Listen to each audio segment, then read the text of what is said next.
Hey there, sleep seekers and Family Guy fans. Ever lie awake wondering just how many ridiculous jobs Peter Griffin has actually had throughout the series? Well, grab your pillow and get comfortable, because we're about to dive into the wonderfully chaotic career history of Quahog's most incompetent resident. From safety inspector to Supreme Court justice, Peter's resume reads like a fever dream, and tonight we're exploring every single bizarre position this man has somehow managed to stumble into. Picture this. You're at a job interview, and they ask where you see yourself in 5 years. Most people have a reasonable answer. Peter Griffin? Well, let's just say his interview skills are about as polished as his decision-making abilities. Yet somehow, this man has held more jobs than most people even know exist. Tonight's journey through Peter's professional mishaps is perfect for those late-night moments when you need something absurdly entertaining to drift off to. Let's start with what might be considered Peter's most stable employment, though that's not saying much. His original gig as a safety inspector at the happy-go-lucky toy factory sounds straightforward enough.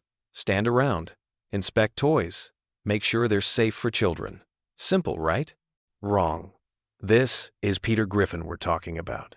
Even the most basic task becomes an opportunity for spectacular failure. The man whose job it was to ensure toy safety somehow found ways to make everything less safe just by being there. From toy inspection, Peter moved on to what became his longest-running employment adventure, working at the Pawtucket Brewery. Now, there's something almost poetic about Peter working at the place where his beloved Pawtucket Patriot Ale is crafted.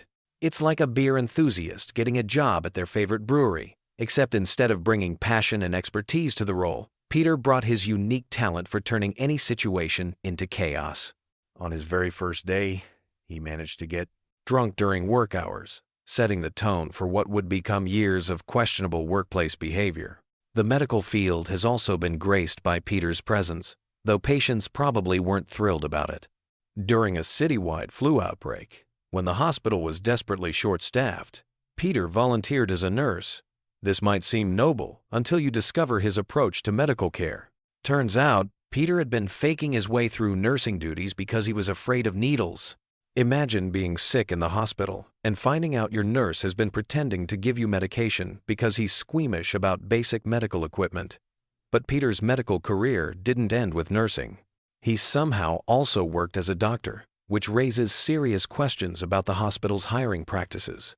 His approach to emergency medicine was about as effective as you'd expect. When someone's life hung in the balance, Peter's solution involved methods that would make actual medical professionals question their career choices. Law enforcement has also experienced the Peter Griffin effect. In one memorable stint, he became a sheriff in a small southern town after the Griffin family was relocated by the FBI. The job description perfectly matched Peter's skill set: hang out, eat pie, and get drunk. For once, Peter had found employment that aligned with his natural abilities. Of course, even the simplest law enforcement duties became complicated when filtered through Peter's unique worldview. His artistic side emerged when he worked as a police sketch artist. While most people struggled with Peter's unconventional artistic interpretations, his sketches turned out to be surprisingly accurate. Sometimes, raw talent manifests in the most unexpected ways, even when that talent belongs to someone who approaches every task with the subtlety of a freight train. Peter has also dabbled in hospitality, working as a motel housekeeper. His customer service approach involved inserting himself into situations where he absolutely wasn't welcome, demonstrating a complete lack of understanding about personal boundaries and professional behavior. Guests probably didn't expect their housekeeper to become an active participant in their private moments. The detective business got a taste of Peter's investigative skills when he worked as a private investigator. His noir-style internal monologue painted him as a hard-boiled detective struggling to make ends meet, but his actual investigative methods were about as sophisticated as his approach to everything else. Still, there's something charming about Peter's attempt to channel classic detective fiction, even if the execution left much to be desired. Peter's relationship with food has led to several career opportunities. He became president of the National Association for the Advancement of Fat People, turning his personal struggles with weight into a leadership role. This position actually led to some heroic moments, proving that even Peter's most self-serving endeavors can occasionally produce positive outcomes. The fishing industry experienced Peter's unique management style when he decided to become a professional fisherman. Despite having zero experience on the water, Peter approached commercial fishing with his characteristic confidence. His nautical adventures proved that enthusiasm alone isn't enough to master the complexities of maritime work, especially when that enthusiasm is accompanied by a complete lack of relevant skills. Agriculture also felt Peter's impact when he tried his hand at farming. Moving the family to the countryside for a simpler life seemed like a reasonable plan until reality set in. Farming requires knowledge, patience, and hard work, qualities that don't align with Peter's approach to life. The fact that they failed to grow a single sellable crop shouldn't surprise anyone familiar with Peter's track record. Education has been both blessed and cursed by Peter's involvement. He served as an interim principal at James Woods High, stepping in during a staffing crisis. While his administrative methods were unconventional, he did manage some positive moments, like standing up to bullies. However, his interpretation of appropriate principal behavior included outdated social media challenges and questionable disciplinary approaches.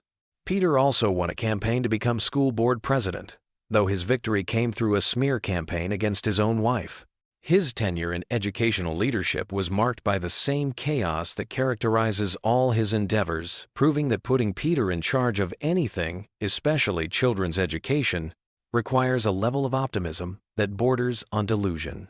The restaurant business has provided Peter with multiple opportunities to combine his love of food with his entrepreneurial spirit.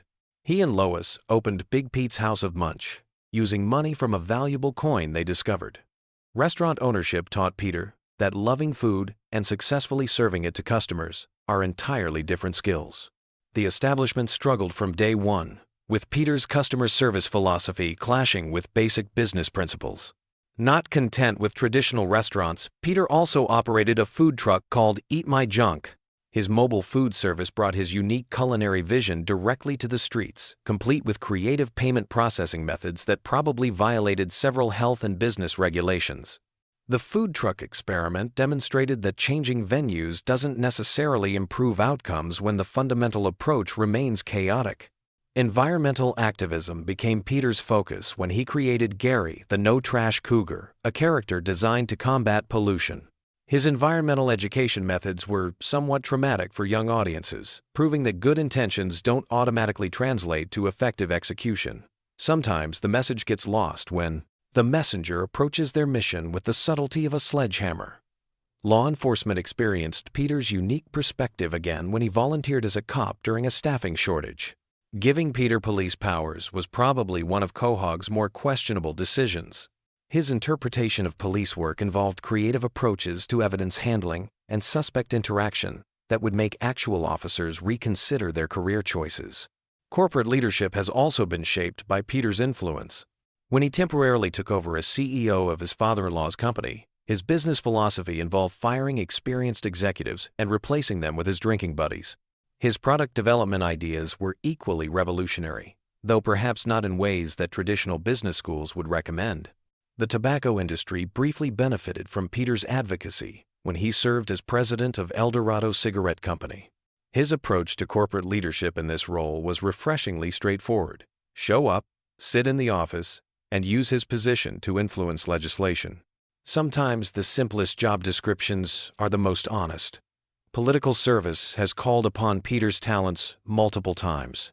He worked as a press secretary, though his duties seemed to focus more on preventing static electricity than managing media relations. His understanding of political communication was about as nuanced as his approach to everything else, which is to say, not very nuanced at all. The entertainment industry has provided Peter with various opportunities to showcase his talents.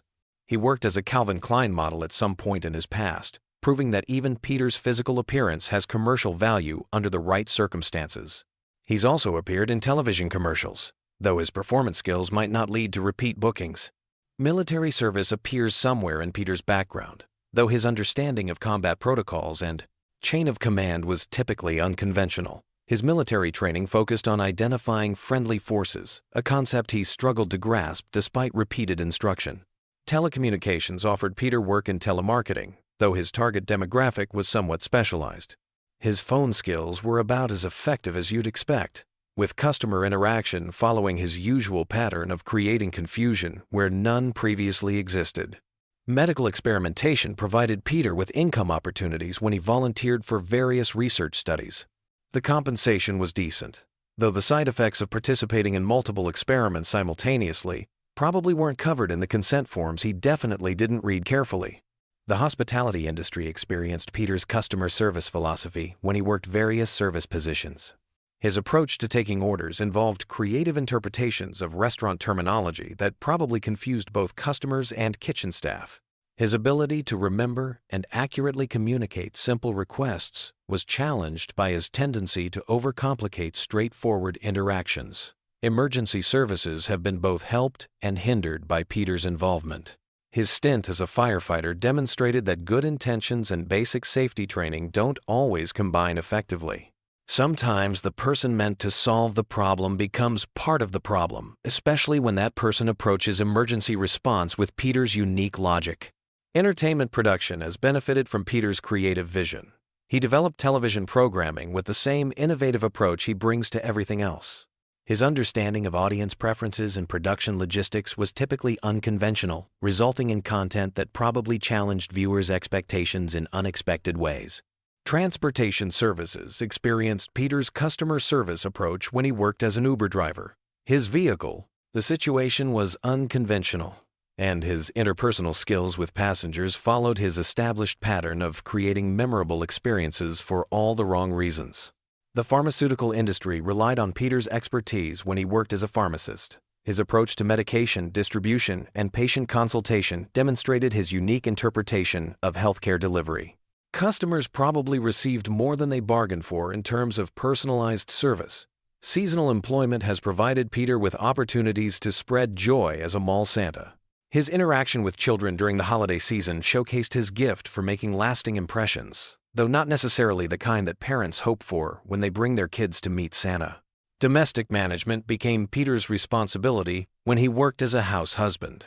His approach to household organization and family care demonstrated skills that had been hidden beneath years of workplace chaos. Sometimes the right job brings out unexpected competencies, even in the most unlikely candidates. Judicial service elevated Peter to the Supreme Court, where his legal philosophy focused on equality through unconventional means. His approach to constitutional interpretation was characteristically innovative, challenging traditional legal thinking with solutions that probably weren't covered in law school. Specialized services have utilized Peter's unique skill set in various capacities. He's worked as everything from a babysitter to a personal shopper, bringing his distinctive approach to customer service in roles that required sensitivity and attention to detail. His clients probably received more personalized attention than they anticipated. Performance arts have provided Peter with outlets for his creative expression. His musical abilities have earned him income through various venues, from street performance to wedding entertainment. His understanding of audience engagement and musical technique follows his established pattern of prioritizing enthusiasm over conventional skill. The food service industry has experienced Peter's influence in multiple capacities, from restaurant ownership to catering services. His culinary philosophy emphasizes creativity over convention, resulting in dining experiences that challenge customers' expectations about food preparation and presentation. Public safety has relied on Peter's expertise in various specialized roles, from ninja police officer to volunteer emergency responder. His approach to crime prevention and emergency management demonstrates innovative thinking that probably wasn't covered in standard training programs. Media production has benefited from Peter's creative vision in multiple formats, from cartoon development to television production. His understanding of entertainment value and audience engagement follows his characteristic approach of prioritizing memorable experiences over conventional quality standards. As we wrap up this extensive journey through Peter Griffin's career history, it's clear that his professional life has been anything but boring. From safety inspector to Supreme Court justice, from nurse to ninja cop, Peter has approached every job with the same combination of enthusiasm and chaos that defines his character. His work history reads like a collection of workplace disasters, yet somehow he keeps finding new employment opportunities. What makes Peter's career journey so entertaining is his complete lack of awareness about his own limitations. He approaches brain surgery with the same confidence he brings to flipping burgers, and somehow manages to create memorable moments in every position he holds. His employers probably don't forget him quickly, though not necessarily for the reasons they'd prefer.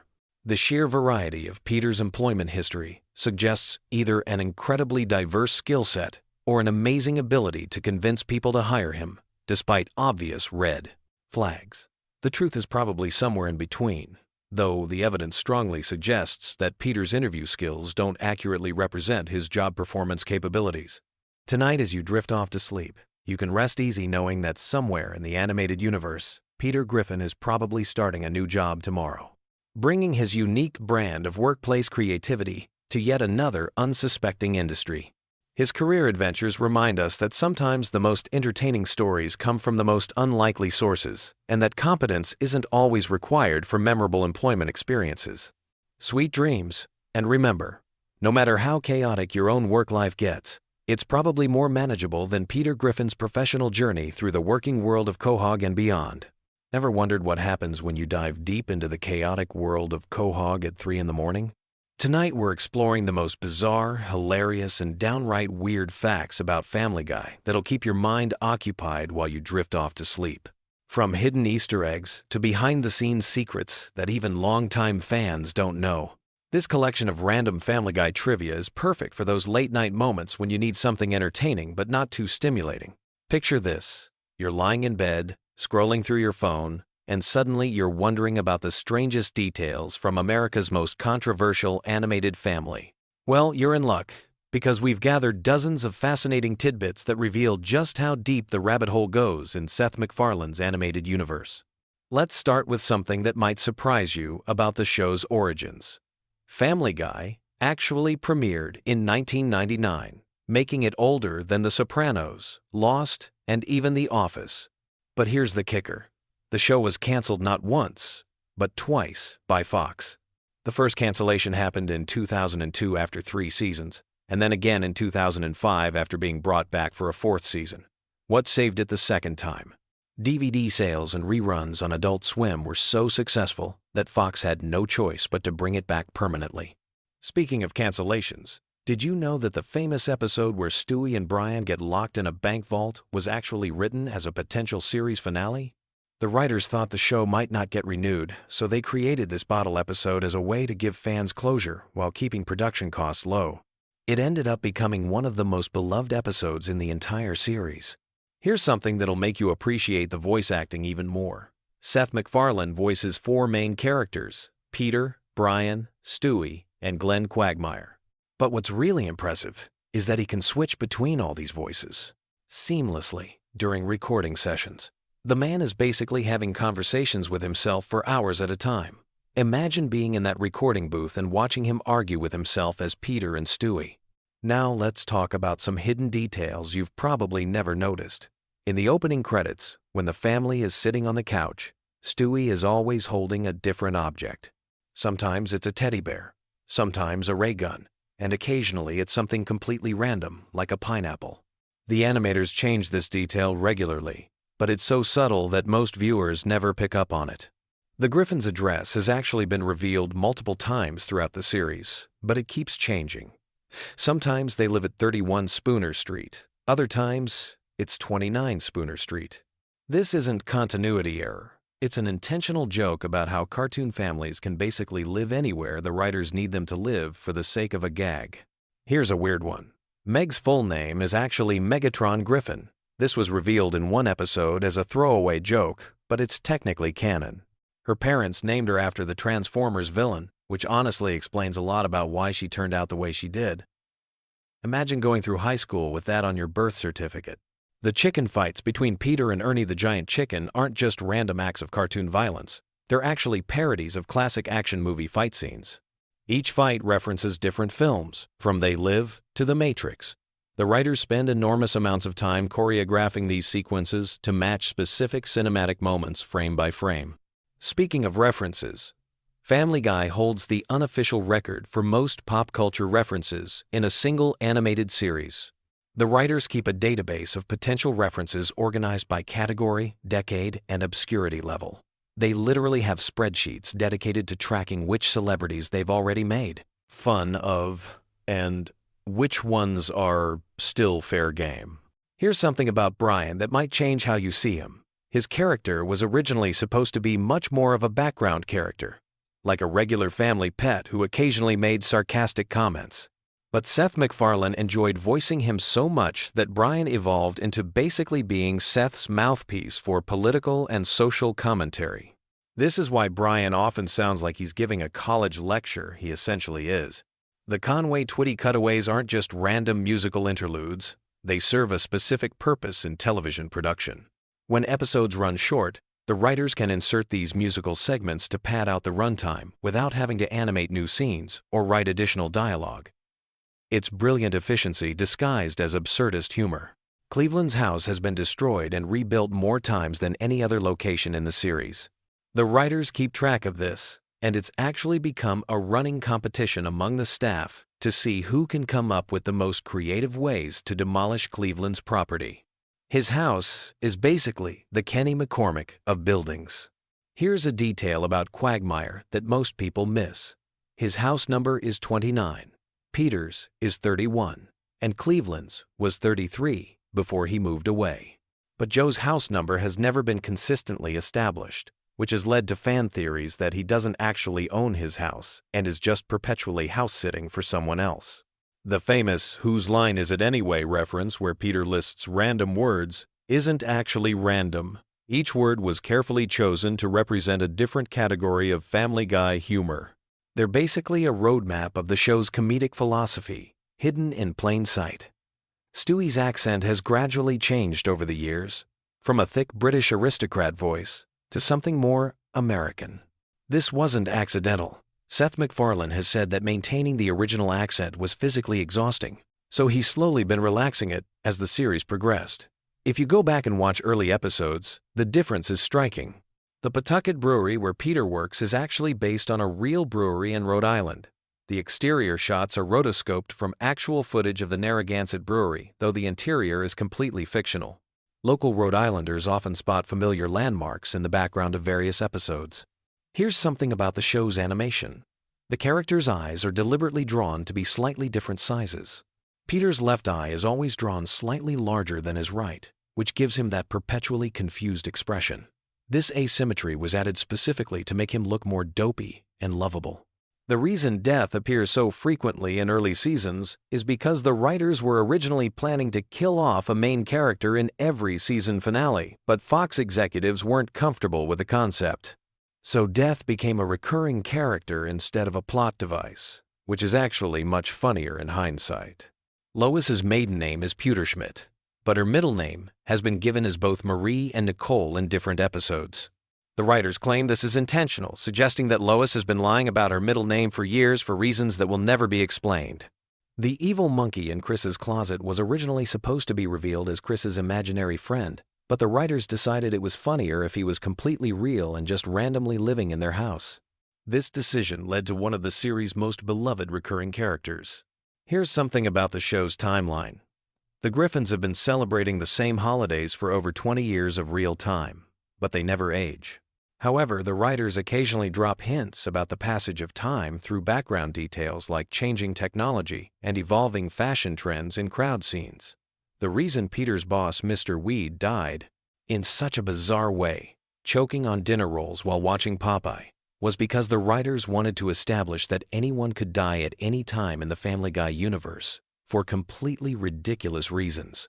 It set the precedent for the show's approach to mortality as comedy. Tricia Takanawa's reporting segments are all written by the same staff writer who used to work in local television news. All of her ridiculous news stories are based on real absurd stories that the writer covered during his journalism career, just exaggerated for comedic effect. The Drunken Clam Bar where Peter and his friends hang out was modeled after Cheers, but the writers deliberately made it seedier and more depressing to contrast with that show's warm, welcoming atmosphere. It's meant to represent the difference between idealized television friendships and actual dysfunctional male bonding. Here's a weird production detail. The show's writers keep a cutaway database with hundreds of unused cutaway gags organized by setup line.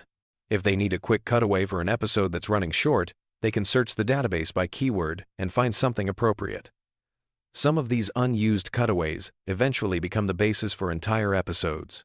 The reason Herbert, the elderly neighbor, is so creepy isn't just for shock value, is unexplained.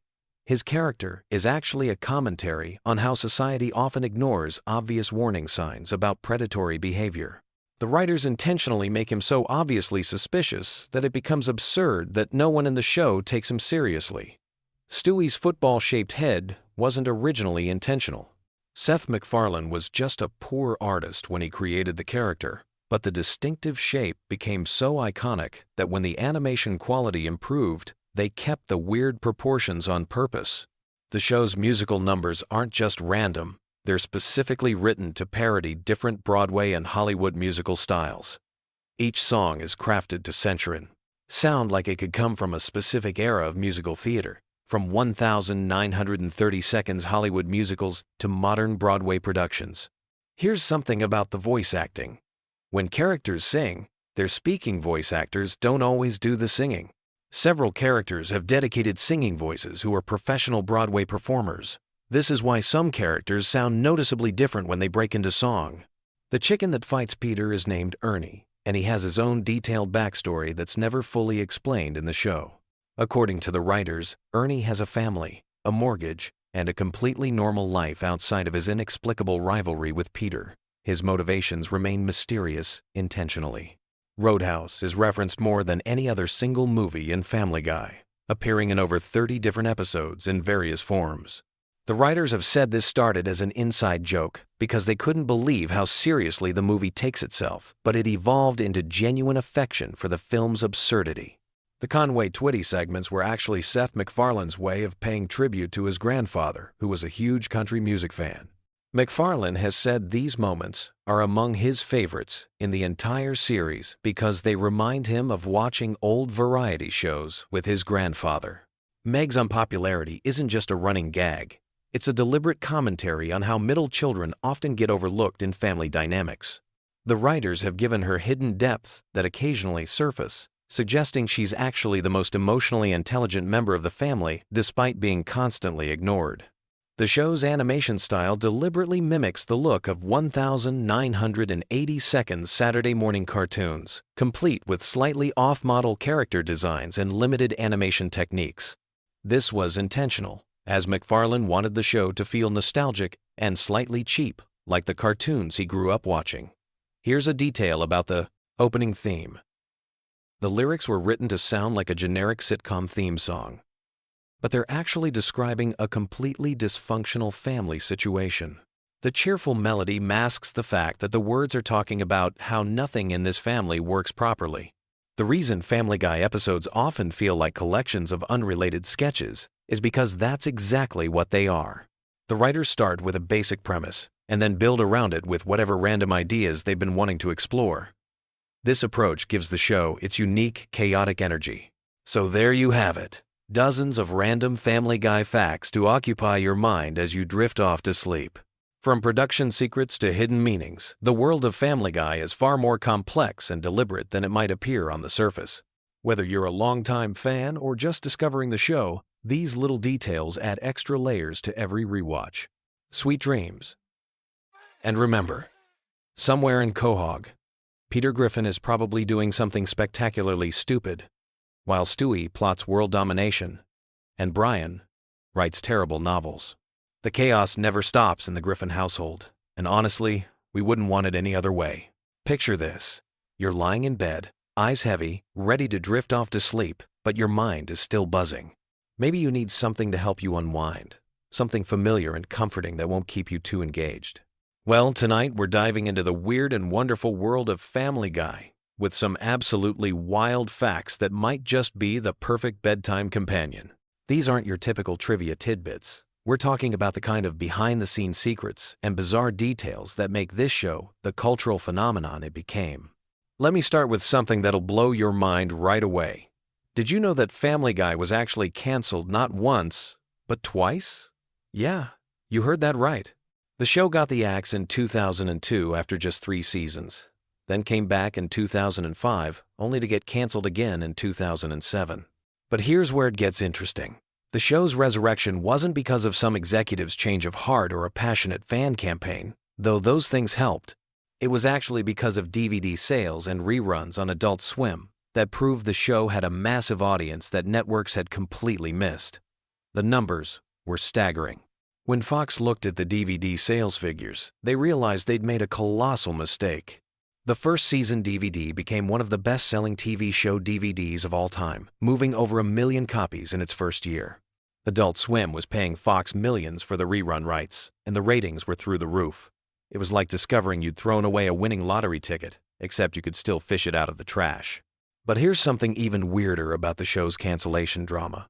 Seth MacFarlane, the creator, was actually somewhat relieved when it got canceled the first time. He was completely burned out from working insane hours, writing, voice acting, and overseeing every aspect of production. The guy was doing the voices for 3 main characters while running the entire show. When Fox pulled the plug, he thought his animation career might be over, but he also felt like he could finally breathe again. Speaking of Seth MacFarlane, here's a fact that'll keep you up at night thinking about alternate timelines. He was supposed to be on American Airlines Flight 11 on September 11th, 2001, the flight that hit the North Tower of the World Trade Center. He missed it because his travel agent gave him the wrong departure time, and he showed up to the gate 10 minutes after boarding had ended. He was hungover from partying the night before and almost didn't go to the airport at all. That single hangover and miscommunication might have changed television history forever. Now let's talk about something that'll make you appreciate the show's attention to detail. Every single Conway Twitty cutaway gag. You know those random moments where the show just cuts to the country singer performing for what feels like an eternity? Those weren't just random filler. They were actually Seth MacFarlane's way of trolling both the network and the audience. He knew these segments would drive people absolutely crazy, but he also knew they couldn't be cut because they were integral to reaching the episode's required runtime. The Conway Twitty thing became such a phenomenon that it spawned its own internal mythology at the show. Writers would pitch entire episodes around how they could work in a Conway Twitty segment. They'd sit in the writer's room timing these segments down to the second, calculating exactly how much actual story content they could replace with a dead country singer performing on stage. It was comedic genius disguised as laziness. Here's something that might surprise you about the show's voice acting. You know how Brian the dog sounds so sophisticated and intellectual? Well, Seth MacFarlane based that voice on his own natural speaking voice, but slightly more pretentious. He said in interviews that Brian represents the version of himself he'd be if he let his college education go to his head. The character became a way for MacFarlane to explore his own intellectual insecurities and liberal political views through a talking dog. But the really fascinating part is how the other voice actors developed their characters. Alex Borstein, who voices Lois, originally auditioned for a completely different character on a different show MacFarlane was developing. When that project fell through, he remembered her voice and wrote Lois specifically for her. The character's Long Island accent and particular speech patterns are actually based on Borstein's own family members. Seth Green, who voices Chris, has admitted that he sometimes forgets he's supposed to be playing a teenager. He said the character's voice just comes naturally to him because it's basically his own voice from when he was going through puberty, which apparently lasted well into his 20s. The character's dim-witted, but lovable personality evolved because Green kept improvising lines that made the writers laugh during recording sessions. Now here's a production fact that'll make you realize how much work goes into seemingly simple animation. Each episode of Family Guy takes approximately 8 to 9 months to produce, from script to final broadcast. The writing process alone can take several months, with jokes being written, rewritten, and completely scrapped dozens of times. Then there's the voice recording, which happens in multiple sessions as scripts get revised. The animation process is where things get really wild. Every single frame has to be drawn by hand, even though the show uses computer software to assist with the process. A single 22-minute episode contains roughly 16,000 individual drawings. When you think about the fact that the show has produced over 400 episodes, that's literally millions of individual drawings that have brought these characters to life. But here's something that'll make you appreciate the show's cultural impact even more. Family Guy popularized the random cutaway gag format that's now become standard in animated comedy. Before Family Guy, most animated shows followed more traditional narrative structures. The show's willingness to completely abandon the main plot for a 30-second historical recreation or pop culture reference changed how comedy writers think about pacing and attention spans. The cutaway gags themselves have become a cultural phenomenon. There are entire YouTube channels dedicated to compiling them, and they've been referenced and parodied by countless other shows. But here's what's really interesting. The writers have admitted that sometimes they write the cutaway gag first, then build an entire episode around finding a way to naturally lead into it. Let's talk about something that might disturb your peaceful drift toward sleep: the show's relationship with censorship. Family Guy has been censored, banned, and protested more than almost any other primetime animated series. The Parents Television Council has named it the worst show on television multiple times. But here's the thing. All that controversy has only made the show more popular.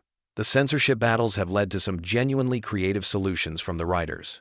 When they can't say certain words or show certain images, they find increasingly elaborate ways to imply them. Some of the show's funniest moments have come from these creative workarounds. It's like watching a comedian perform with their hands tied behind their back, and somehow becoming even funnier because of the constraint. Here's a fact about the show's music that might surprise you. Seth MacFarlane is actually a classically trained vocalist who's released several albums of standards and jazz music. His musical background heavily influences the show's frequent musical numbers and elaborate song and dance sequences. Those aren't just random additions. They're MacFarlane showing off skills he developed long before he ever got into animation. The musical episodes of Family Guy often take months of additional preparation because they require completely different animation techniques, additional voice coaching for the actors, and original orchestral arrangements. The Blue Harvest Star Wars parody episodes alone required hiring an entire orchestra to record new versions of John Williams' iconic themes. Now, let's dive into something that'll make you think about celebrity culture differently.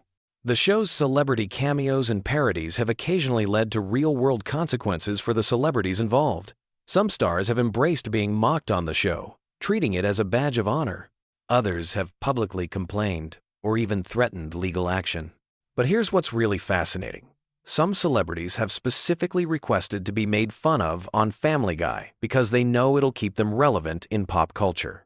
The show has become such a cultural touchstone that being parodied on it is almost like being inducted into a Hall of Fame of American entertainment figures. The writers have developed an entire system for deciding which celebrities to target. They consider factors like current relevance, comedic potential, and likelihood of legal retaliation. There's literally a legal department that reviews every celebrity reference to make sure the show won't get sued into oblivion. Here's something about the show's international appeal that might keep your mind wandering as you fall asleep. Family Guy airs in over 100 countries, but many episodes have to be heavily edited or completely banned in certain regions due to cultural sensitivities or government censorship. The writers have become experts at predicting which jokes will translate across cultures and which ones will get the show pulled off the air in entire countries. The international dubbing process is particularly fascinating. Voice actors in different countries have to capture not just the literal translations of the jokes, but also the timing, delivery, and cultural references that make the humor work. Sometimes entire scenes have to be rewritten for different markets, with completely different jokes that serve the same narrative function. Speaking of narrative function, here's something about the show's storytelling that might surprise you. Despite its reputation for random, stream-of-consciousness humor, every episode follows extremely strict structural guidelines. The writers use a detailed formula for pacing, character development, and plot progression that's remained virtually unchanged since the show's early seasons. The formula is so precise that new writers go through extensive training to learn it. They practice writing sample episodes that hit specific comedic beats at exact timing intervals. It's like learning to write music in a very particular key and tempo. There's way more technical skill involved than most viewers realize. Here's a production detail that'll make you appreciate the voice actors even more. Most of the main voice cast records their lines together in the same studio, which is actually unusual for animated shows. Many animated series record each actor separately for scheduling convenience. But Family Guy's ensemble cast has developed such strong chemistry that they actually improvise and play off each other during recording sessions. These improvisation sessions have led to some of the show's most memorable moments. Jokes that weren't in the original script, character interactions that reveal new personality traits, and entire comedic sequences that grew out of the actors just goofing around in the studio. The writers have learned to leave space in their scripts for this kind of spontaneous creativity. The show's relationship with current events is another fascinating aspect of its production. Episodes are produced so far in advance that writers have to predict what will be culturally relevant 8 to 9 months in the future. They've developed an almost supernatural ability to anticipate which celebrities will still be famous, which political issues will still matter, and which pop culture references will still be funny by the time episodes air. Sometimes they get it spectacularly wrong, leading to episodes that reference celebrities who've completely disappeared from public consciousness, or make jokes about events that ended up being resolved in completely different ways. These temporal mismatches have become part of the show's charm, creating accidental time capsules of what people were thinking about during specific periods. Here's something about the show's merchandise empire that might occupy your thoughts as you drift off. Family Guy generates hundreds of millions of dollars in merchandise sales annually, from t-shirts and mugs to video games and Halloween costumes.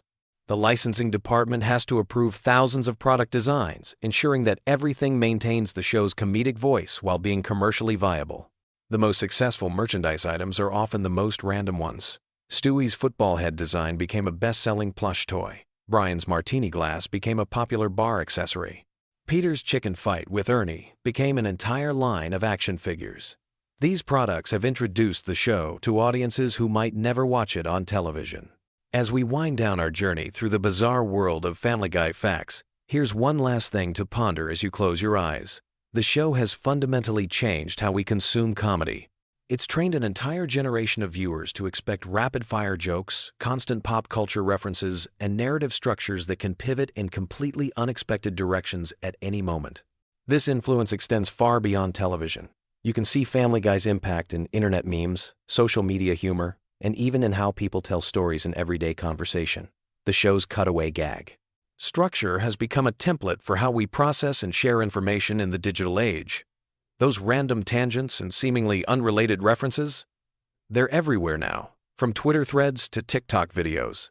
The show created a new language of comedy that's become so pervasive we barely notice it anymore.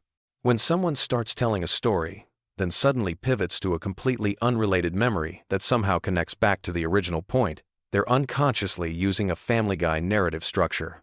When someone makes a reference to an obscure piece of pop culture from decades ago to explain something happening today, they're speaking fluent Family Guy. So there you have it. As you drift off to sleep tonight, you can rest easy, knowing that somewhere in the world, animators are drawing thousands of individual frames to bring new episodes to life.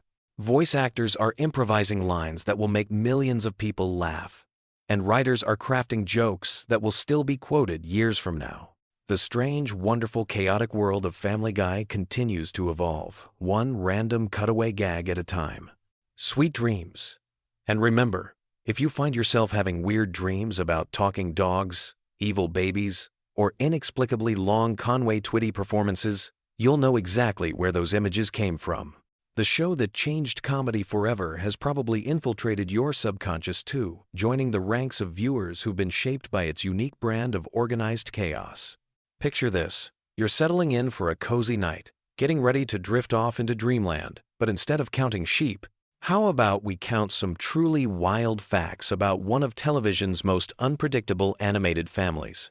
Tonight, we're diving deep into the bizarre, hilarious, and surprisingly intricate world of Family Guy, and trust me, by the end of this journey, you'll have enough random trivia rattling around in your brain to either help you fall asleep or keep you up all night wondering how Seth MacFarlane's mind works.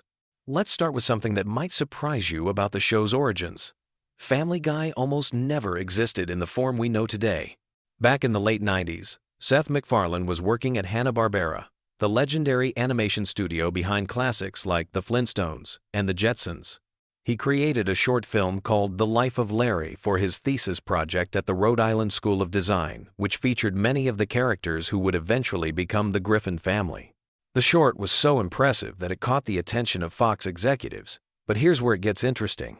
MacFarlane was only 24 years old when he pitched the show, making him one of the youngest creators in television history to get a primetime animated series greenlit. The original concept was quite different from what we see today. Peter Griffin was initially going to be much more of a traditional sitcom dad. Think more like Homer Simpson, but without the yellow skin. The character's personality evolved significantly during the development process, becoming the lovably obnoxious and often controversial figure we know now. MacFarlane has mentioned in interviews that he drew inspiration from his own father's mannerisms and speech patterns, particularly the distinctive Rhode Island accent that Peter sports throughout the series. Here's a fact that might make you appreciate the show's complexity a bit more surface. The average Family Guy episode contains over 300 individual drawings. Each 22-minute episode requires thousands of hours of work from dozens of artists, animators, and voice actors. The animation process alone takes approximately 8 months from initial script to final product, which explains why the show's production schedule is so carefully planned out years in advance. Speaking of voice acting, Seth MacFarlane performs the voices of 4 main characters: Peter, Brian, Stewie, and Glenn Quagmire. But here's something that might blow your mind. He records all of their dialogue separately, often having conversations with himself that last for hours. MacFarlane has described the experience as somewhat surreal, especially when he's voicing emotional scenes between characters like Brian and Stewie, who have some of the most complex relationships on the show. The character of Stewie Griffin deserves special attention because his development represents one of the most dramatic character evolution arcs in animated television history. Originally conceived as a straightforward villain baby bent on world domination and matricide, Stewie gradually transformed into a more nuanced character, exploring themes of sexuality, intelligence, and family dynamics. The shift was so gradual that many viewers didn't notice it happening over the course of several seasons. MacFarlane has stated that this evolution was intentional, reflecting his own growth as a writer and his desire to explore more sophisticated storytelling within the animated comedy format. One of the most fascinating aspects of Family Guy's production involves their approach to cutaway gags, those random tangential moments that have become the show's signature. The writers maintain what they call a gag bank, which is essentially a massive database of potential cutaway ideas that they can draw from when constructing episodes. Some of these gags were written years before they actually appeared on screen, waiting for the right episode and context to make them work. The process of selecting which gags make it into episodes involves multiple rounds of testing and refinement, with the writers constantly evaluating whether a particular joke will land with audiences or fall flat. The show's relationship with controversy has been both a blessing and a curse throughout its run. Family Guy has been canceled twice by Fox, first in 2002 after 3 seasons, and then brought back in 2005 due to strong DVD sales and reruns on Adult Swim. The second cancellation never actually happened, but the show came close several times due to various controversies and ratings fluctuations.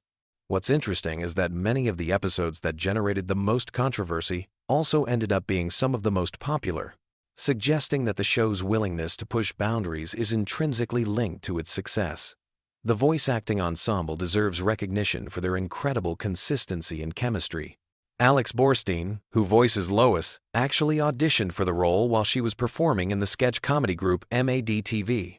Her distinctive voice for Lois was inspired by her own grandmother, and she's mentioned that she sometimes forgets she's not using her natural speaking voice when recording Lois scenes.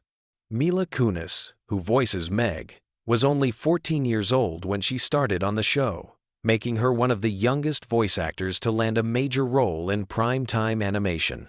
The show's musical elements often go unnoticed, but they represent a significant portion of the production effort.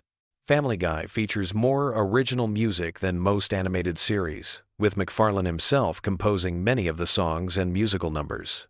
His background in musical theater strongly influences these segments, and many episodes feature elaborate musical sequences that require additional voice actors, musicians, and extended animation sequences.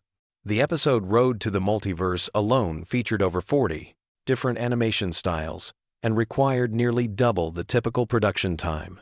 Here's something that might surprise fans of the show's seemingly random humor.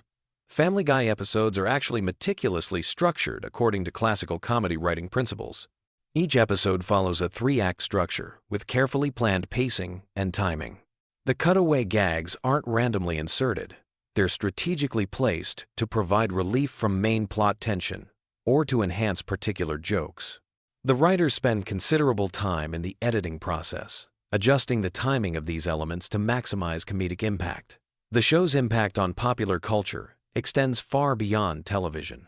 Family Guy has spawned countless internet memes, influenced other animated series, and even affected the way people communicate online. Phrases like, "Oh my God, who the hell cares?" and "What the deuce?" have entered common usage, and the show's irreverent style has influenced everything from advertising to political commentary. The series has also been credited with helping to revive interest in animated comedy among adult audiences, paving the way for shows like Rick and Morty and BoJack Horseman. One of the most technically impressive aspects of Family Guy involves their approach to celebrity impressions and guest voices. The show has featured hundreds of celebrity guest stars over the years, but what's remarkable is how they integrate these appearances into the show's established comic rhythm. Many celebrities have mentioned that recording for Family Guy requires a different approach than traditional voice acting because the timing and delivery style is so specific to the show's aesthetic. The international versions of Family Guy present fascinating variations on the original concept. In different countries, certain cultural references are modified or replaced entirely to make sense to local audiences. The German version, for example, includes completely different cutaway gags that reference German culture and history. These adaptations require not just translation but complete rewriting of significant portions of episodes, essentially creating parallel versions of the same show. Behind the scenes, the Family Guy writing room operates more like a comedy club than a traditional television writing environment. Writers regularly perform their ideas for each other, and the collaborative process involves a lot of improvisation and spontaneous joke development.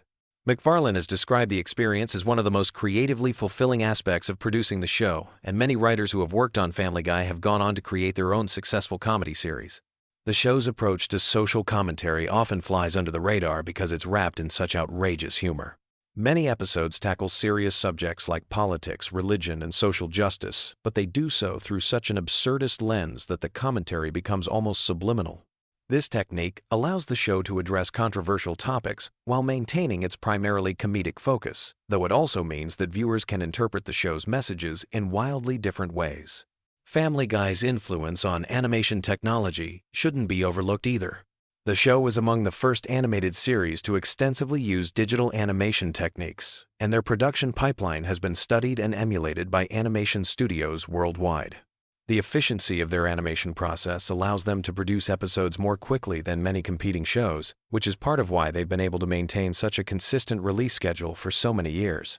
The merchandising empire surrounding Family Guy represents another fascinating aspect of the show's cultural impact. From action figures to clothing lines to video games, the show has spawned a massive array of consumer products.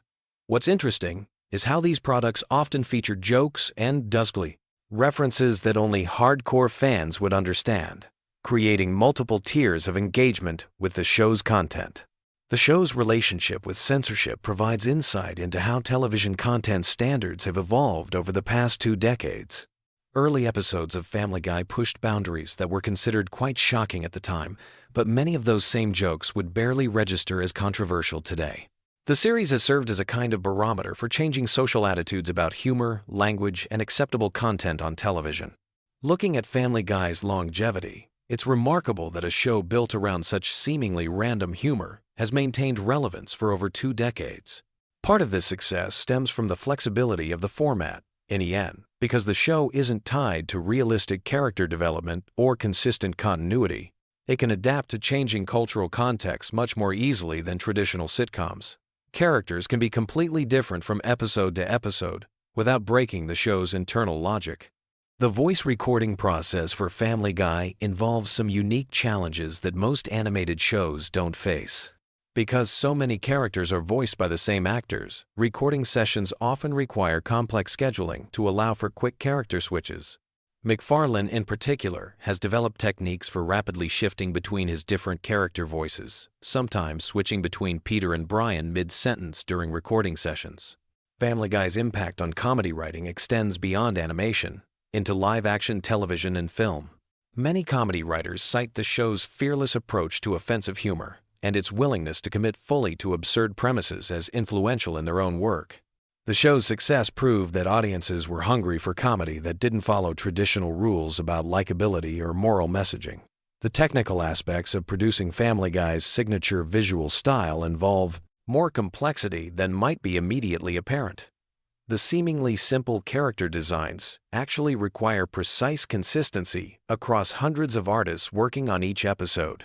The show maintains detailed style guides that specify everything from the exact curve of Peter's chin to the precise shade of Brian's fur, ensuring visual continuity across different animation teams and production facilities. As we wind down this journey through the wonderfully weird world of Family Guy, it's worth noting that the show continues to evolve and surprise audiences after more than 20 years on the air. Whether you love it or hate it, there's no denying that Family Guy has carved out a unique place in television history, pushing boundaries and challenging expectations in ways that few shows ever attempt. So, there you have it, a deep dive into the bizarre, brilliant, and sometimes bewildering universe of Family Guy. From its humble beginnings as a college thesis project to its status as one of the longest-running animated series in television history, the show represents a fascinating case study in how unconventional creativity can find mainstream success. Sweet dreams. And remember, in the world of Family Guy, literally anything can happen, and usually does. Picture this. You're lying in bed, ready to drift off to sleep, but your brain just won't switch off. Well, tonight's different. Tonight, we're going on a gentle journey through the wonderfully weird world of Family Guy with some truly fascinating facts that'll help ease you into dreamland. So get comfortable, close your eyes if you want, and let's explore the Griffin family universe together. Let me start with something that might surprise you. Peter Griffin wasn't always meant to be the bumbling father figure we know today. The creators originally envisioned him as more of a traditional sitcom dad. But Seth MacFarlane quickly realized that making Peter completely incompetent would be far more entertaining. This decision shaped the entire show's DNA, creating a character whose stupidity knows no bounds. Speaking of Peter's origins, here's a delightfully absurd detail about his background. According to the show's mythology, Peter is actually of mixed Irish and Mexican heritage, which explains some of his more colorful personality traits. His biological father, Mickey McFinnigan, lives in Ireland and has a talking sheep companion named O'Brien. When Peter finally meets Mickey, they bond over a drinking contest, because of course they do. It's these little touches of insanity that make Family Guy so uniquely entertaining. The Griffin family tree is absolutely bonkers when you really dig into it. Take Francis Griffin, Peter's strict Catholic stepfather who despised Lois for not being Irish enough. This man was so religiously rigid that he even dismissed the Pope's approval of Peter and Lois's marriage. But here's the kicker. Francis later became the Pope's special assistant. The irony is delicious, and it perfectly captures the show's love of contradictory character development. Now, let's talk about something that might help you sleep better: the show's approach to time and continuity. Unlike many animated series that maintain strict timelines, Family Guy operates in a floating timeline where characters can age or stay the same age depending on what the story needs. Stewie, for instance, has been 1 year old for over 2 decades, yet he's traveled through time, built complex inventions, and had philosophical discussions about existence. This fluid approach to reality creates a dreamlike quality that's oddly soothing. Here's a gentle fact about Chris Griffin that showcases the show's surprising depth beneath all the chaos. Despite being portrayed as academically hopeless, Chris actually has genuine artistic talent. In one episode, he gets accepted to art school, but chooses to stay with his family instead. It's moments like these that remind us there's heart underneath all the madness, even in characters who seem purely comedic. Let me share something about Stewie that's both fascinating and oddly comforting. His relationship with Brian the dog represents one of television's most unusual friendships. They've been through adventures across time and space. They've argued like an old married couple, and when Brian died, Stewie was so heartbroken, he literally rewrote time to save him. There's something beautiful about that level of devotion, even in a cartoon about talking dogs and genius babies. The voice acting in Family Guy is another soothing element worth considering as you drift off. Seth MacFarlane voices multiple main characters, including Peter, Brian, and Stewie, essentially having conversations with himself for hours during recording sessions. Imagine the surreal experience of being alone in a sound booth, switching between a baby's British accent, a dog's sophisticated tone, and a grown man's childish outbursts. It's like a one-person theater performance that's been going on for decades.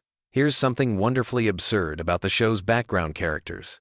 Cleveland Brown, Peter's neighbor and friend, was originally just meant to appear in a few episodes, but his calm, measured way of speaking proved so funny when contrasted with Peter's chaos that he became a main character and eventually got his own spin-off show. Sometimes the best things in life happen by accident, which is a nice thought to carry into sleep. Let's explore some of the more obscure Griffin family members, because their stories have a mythical quality perfect for bedtime. There's King Arthur Griffin, an ancestor who could supposedly pull Excalibur from the stone. Then there's Moses Griffin, who led the Jews out of Egypt while complaining about billboards and demanding more Jolly Ranchers. The show creates these elaborate historical figures that exist purely to set up jokes, but there's something wonderfully imaginative about building an entire fictional lineage. The relationship between Stewie and his stuffed bear Rupert is oddly touching when you think about it. This genius baby, capable of building time machines and mind control devices, still needs his security blanket in the form of a simple teddy bear. It reminds us that no matter how complex we become, we all need something soft and familiar to hold on to. That's a comforting thought as you settle into your own bed. Family Guy's approach to cutaway gags creates a unique storytelling rhythm that's almost hypnotic. The show will interrupt itself mid-scene to show us a completely unrelated flashback or fantasy sequence, then seamlessly return to the main story. It's like how our minds work when we're falling asleep, jumping from one random thought to another without any logical connection. Yet somehow, it all flows together. Here's a fascinating detail about Meg Griffin that reveals the show's unexpected complexity. Despite being constantly mistreated by her family, actress Mila Kunis has mentioned in interviews that playing Meg taught her about resilience and finding humor in difficult situations. The character, who seems to exist purely for abuse, actually represents something deeper about perseverance and maintaining hope even when everything seems to go wrong. The show's relationship with censorship has always been playful rather than aggressive. When certain words can't be said on television, the characters find creative ways around it, often making the censored version funnier than the uncensored one would have been. There's something delightfully subversive about finding humor within constraints, like creating art within specific rules. Let me tell you about Brian's literary aspirations, which add a layer of melancholy to his character that's perfect for quiet reflection. He's constantly working on novels that never get published, struggling with alcoholism, and dealing with the existential crisis of being a talking dog in a world that doesn't quite make sense. His failures are deeply human, reminding us that everyone struggles with their dreams and disappointments. The background music in Family Guy deserves more recognition than it gets. The composers create these elaborate orchestral pieces for scenes that last only seconds, treating throwaway gags with the same musical attention as epic movie moments.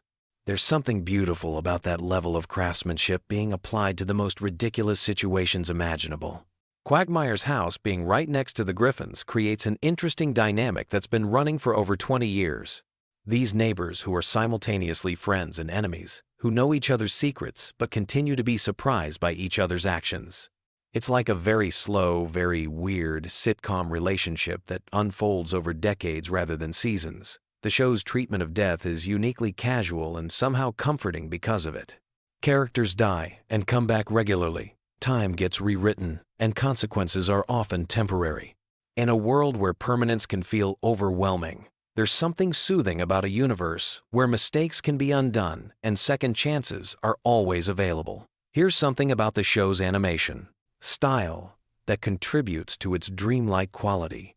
The characters are drawn with simple, clean lines that make them feel both familiar and slightly unreal. Their movements are fluid but exaggerated, creating a world that feels just removed enough from reality to be purely entertaining rather than stressful. The recurring theme of Peter's various jobs throughout the series creates a sense of endless possibility. He's been everything from a bodega owner to a Renaissance artist to a country music star, often within the same season. There's something liberating about a character who can completely reinvent himself whenever the story demands it, suggesting that we all have infinite potential for change. Family Guy's approach to celebrity cameos is uniquely self-aware. When famous people appear on the show, they're often playing exaggerated versions of themselves, or completely different characters entirely. It creates this meta-textual layer where reality and fiction blend together in ways that feel dreamlike and surreal. The show's relationship with its own continuity is fascinatingly relaxed. Characters will reference events from previous episodes as if they happened, then completely contradict those same events in the next episode. It's like how dreams work. Everything makes perfect sense until you try to examine the logic too closely. Let me share something about the show's writing process that might interest you as you drift off. The writer's room for Family Guy is known for being one of the most collaborative in television, with jokes being refined and improved by multiple people before making it to air. Each throwaway line has been polished by a room full of comedy writers, which explains why even the smallest moments often contain multiple layers of humor. The relationship between Lois and Peter represents something uniquely optimistic despite all their problems. No matter how much chaos Peter creates, no matter how frustrated Lois becomes, they always find their way back to each other by the end of each episode. It's a cartoon version of unconditional love that's oddly reassuring. Stewie's gradual evolution from would-be world conqueror to adventure-seeking toddler reflects the show's own maturation over time. Early Stewie was genuinely menacing, plotting elaborate schemes to murder his mother.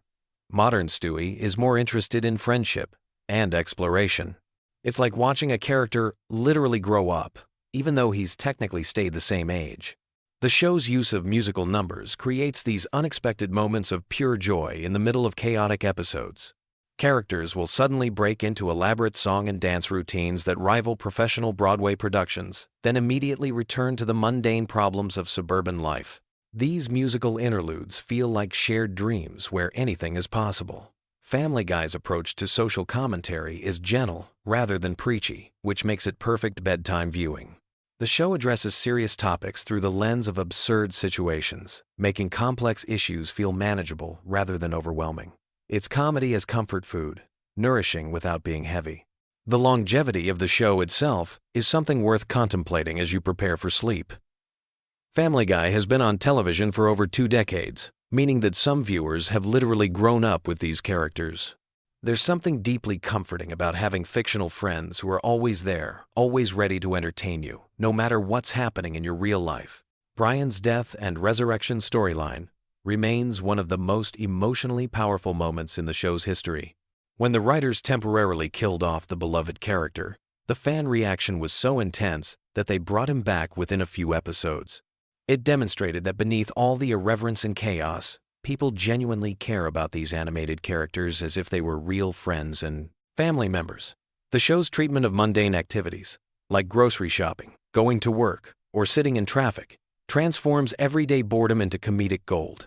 There's something oddly therapeutic about seeing ordinary frustrations played out in exaggerated cartoon form. It makes your own daily annoyances feel more manageable and even potentially funny. Here's something beautiful about the show's approach to friendship.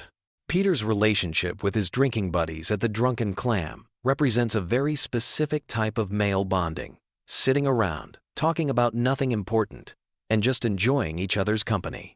In our increasingly connected but somehow isolated world, there's something nostalgic and appealing about that kind of simple, uncomplicated friendship.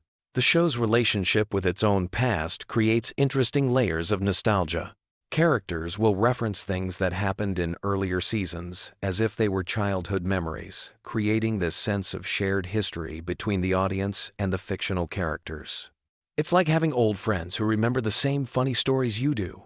As we near the end of our journey through Family Guy facts, consider how the show serves as a kind of modern folklore. These characters and their ridiculous adventures have become part of our shared cultural vocabulary. People quote Peter Griffin the way previous generations might have referenced folktales or classic literature. In a weird way, the Griffin family has become America's unofficial cartoon family, as recognizable as any real celebrity. The show's ending credits often feature the characters sitting on their couch, watching television just like the audience is doing. It creates this mirror effect, where fiction and reality blend together in a peaceful domestic scene. After all the chaos and adventure of each episode, everyone ends up exactly where they started, at home, together, ready to do it all again tomorrow. And that's perhaps the most comforting thing about Family Guy. No matter how crazy things get, no matter what disasters befall the Griffin family, they always end up back home, safe and sound, ready for the next adventure. It's a universe where problems are temporary, love is permanent, and there's always something to laugh about, even in the strangest situations. So as you drift off to sleep tonight, take comfort in knowing that somewhere in the animated town of Quahog, the Griffin family is probably getting into some ridiculous situation that will somehow work out just fine by morning. Sweet dreams. And remember, no matter how weird your own dreams get tonight, they probably won't be any stranger than a typical Family Guy episode. Sleep well, knowing that laughter truly is the best medicine. Even in cartoon form, the Griffin family will be there tomorrow, ready to entertain you with more wonderfully weird adventures whenever you need them. Good night. Picture this. You're lying in bed, ready to drift off, and someone mentions Family Guy facts. Suddenly, your brain lights up like a Christmas tree, and sleep becomes impossible. Well, tonight, we're embracing the chaos with the most bizarre, hilarious, and downright shocking facts about everyone's favorite dysfunctional animated family. So get comfortable, because these Family Guy secrets are about to blow your mind. Let's start with something that'll make you question everything you thought you knew about the show. Family Guy was actually canceled not once, but twice by Fox. The first time was in 2002 after just 3 seasons. But here's where it gets wild. The show's resurrection had nothing to do with critical acclaim or network executives suddenly realizing their mistake. It was all about DVD sales and late-night reruns on Adult Swim. The fans literally brought this show back from the dead through pure dedication and binge-watching. But that's just the beginning of the madness. Did you know that Seth MacFarlane almost died on September 11, 2001? He was supposed to be on American Airlines Flight 11, the first plane to hit the World Trade Center. The only reason he missed that flight was because he had been out drinking the night before, and his travel agent had given him the wrong departure time. He showed up to the airport hungover and 15 minutes too late. Talk about a sliding doors moment that changed television history forever. Speaking of Seth MacFarlane, this guy is basically a one-man entertainment machine. He doesn't just voice multiple characters on the show. He voices Peter Griffin, Brian the dog, Stewie, Glenn Quagmire, and Carter Pewterschmidt, plus several other recurring characters. That means when Peter and Brian are having a conversation, it's literally just Seth talking to himself in different voices. The recording sessions must be absolutely bonkers. Now, here's a fact that'll mess with your head. The show's signature cutaway gags, those random flashbacks that interrupt the main story, weren't originally part of the plan. They started as a way to fill time when episodes were running short. But they became so popular that they're now considered the show's trademark. Some episodes have been built entirely around these seemingly random interruptions. Let's talk about the characters for a moment, because there are some seriously twisted details hiding beneath the surface. Take Stewie Griffin, the diabolical baby genius.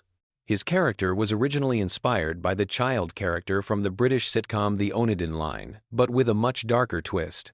The writers have confirmed that Stewie has an incredibly high body count throughout the series, and we're not talking about toy soldiers here.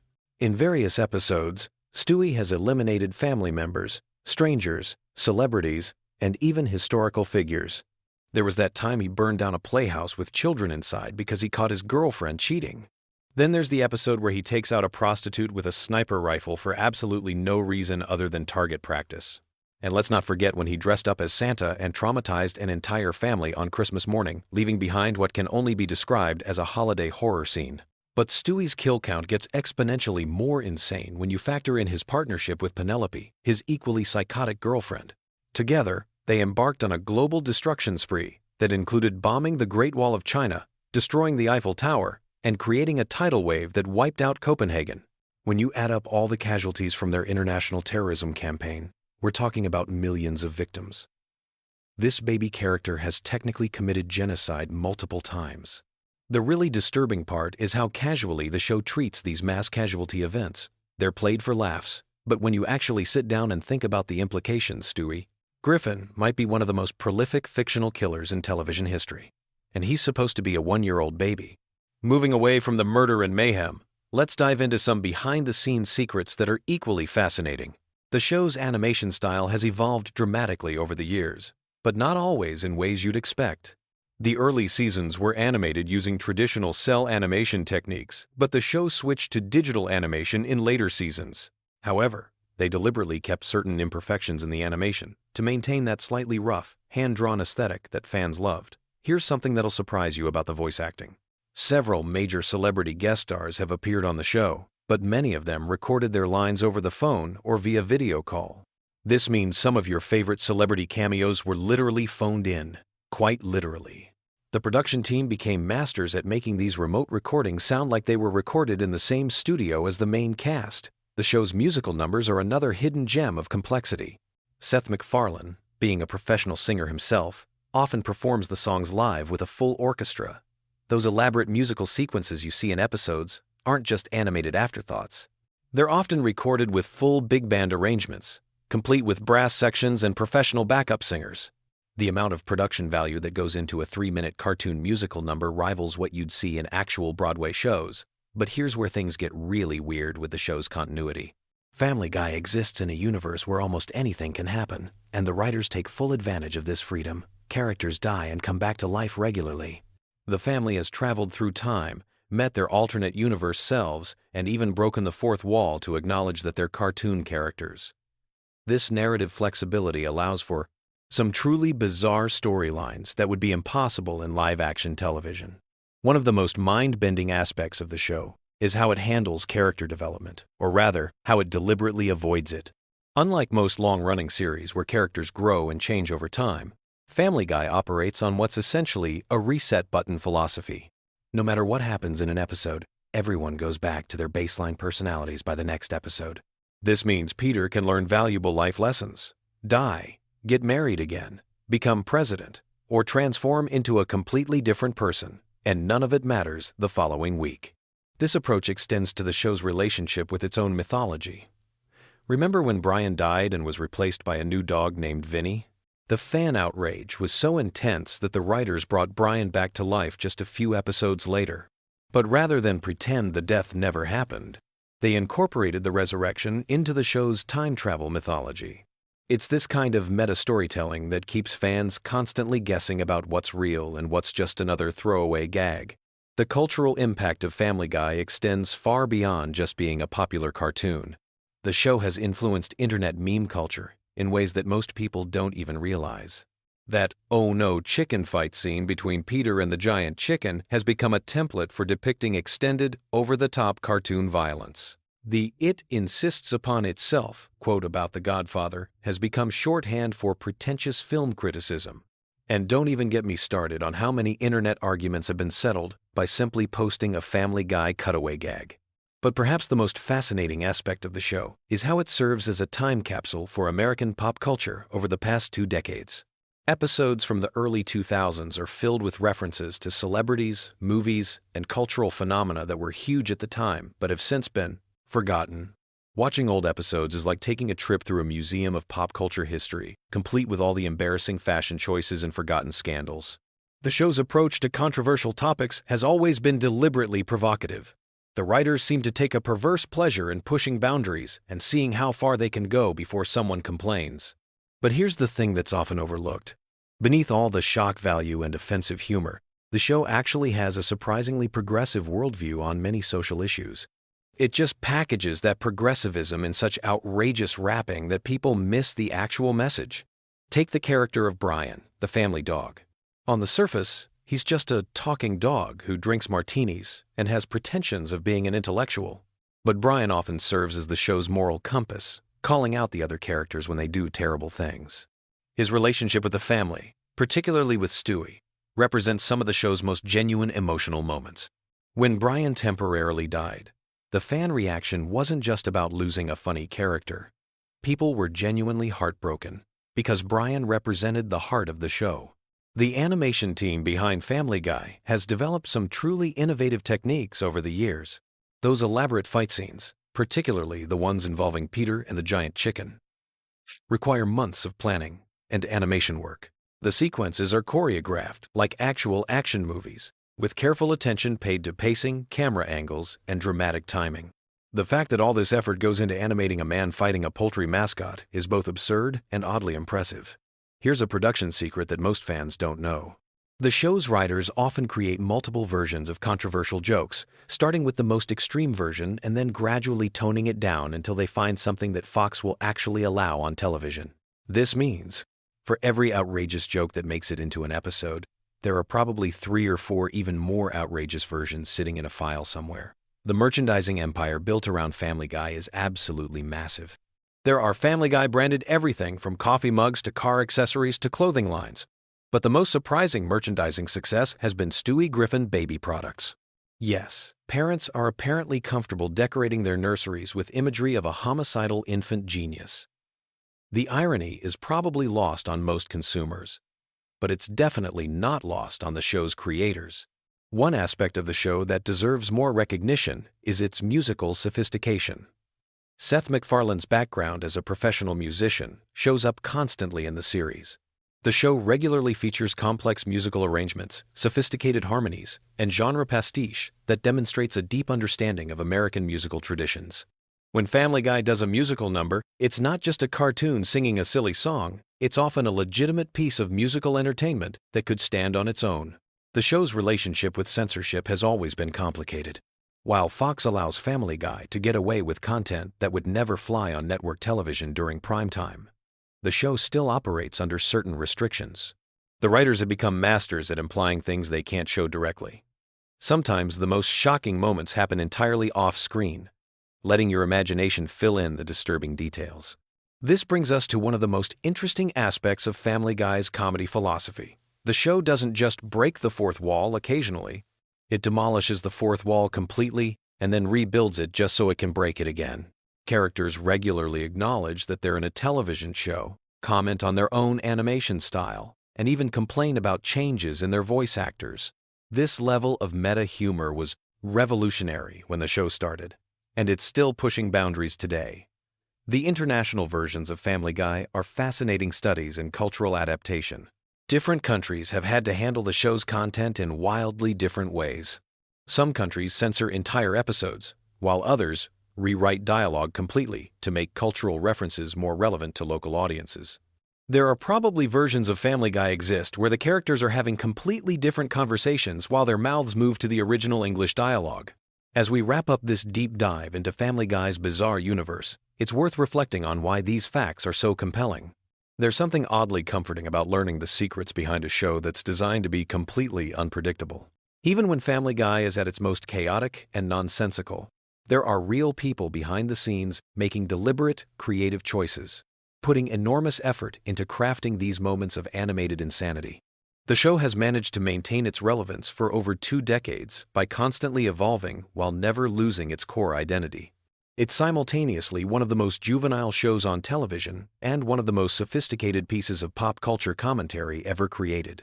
That contradiction is probably the most Family Guy thing of all. So the next time you're channel surfing and stumble across a Family Guy rerun, remember that you're not just watching a cartoon about a dysfunctional family.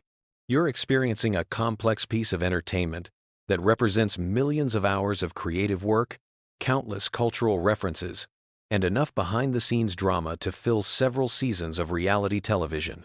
Sweet dreams, and may your Family Guy nightmares be filled with giant chicken fights and Stewie's diabolical laughter echoing through your subconscious. Ever find yourself tossing and turning at night, your brain buzzing with random thoughts? Well, tonight we're diving into something that'll either put you right to sleep or keep you awake with fascinating tidbits about one of television's most controversial animated families. Get comfortable. Dim those lights, and let me share some incredibly random Family Guy facts that'll drift through your mind like counting sheep. Picture this. It's 1999, and television is about to change forever. A brand new animated show is about to premiere that would become one of the most talked about series in entertainment history. But here's something most people don't know. Family Guy almost never happened at all. The pilot episode was actually rejected multiple times before finally getting picked up. Seth MacFarlane had to fight tooth and nail just to get his vision on screen, and even then, the network executives weren't entirely convinced it would work. Speaking of Seth MacFarlane, here's a mind-blowing fact that might surprise you. He was originally supposed to be on one of the planes that hit the World Trade Center on September 11th, 2001. He had a ticket for American Airlines Flight 11, but he missed the flight because he was hungover from a party the night before, and his travel agent had given him the wrong departure time. That hangover quite literally saved his life and allowed him to continue creating the show we know today. It's one of those sliding door moments that makes you think about how different television history could have been. Now, let's talk about something that'll really mess with your head. You know Brian Griffin, the intellectual talking dog? Well, his character was almost completely different.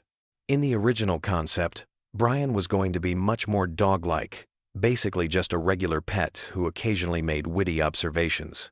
But MacFarlane decided to make him more human-like because he wanted a character who could serve as the voice of reason in the Quapling, chaotic Griffin household. This decision fundamentally changed the entire dynamic of the show. Here's another random tidbit that might drift you off to dreamland.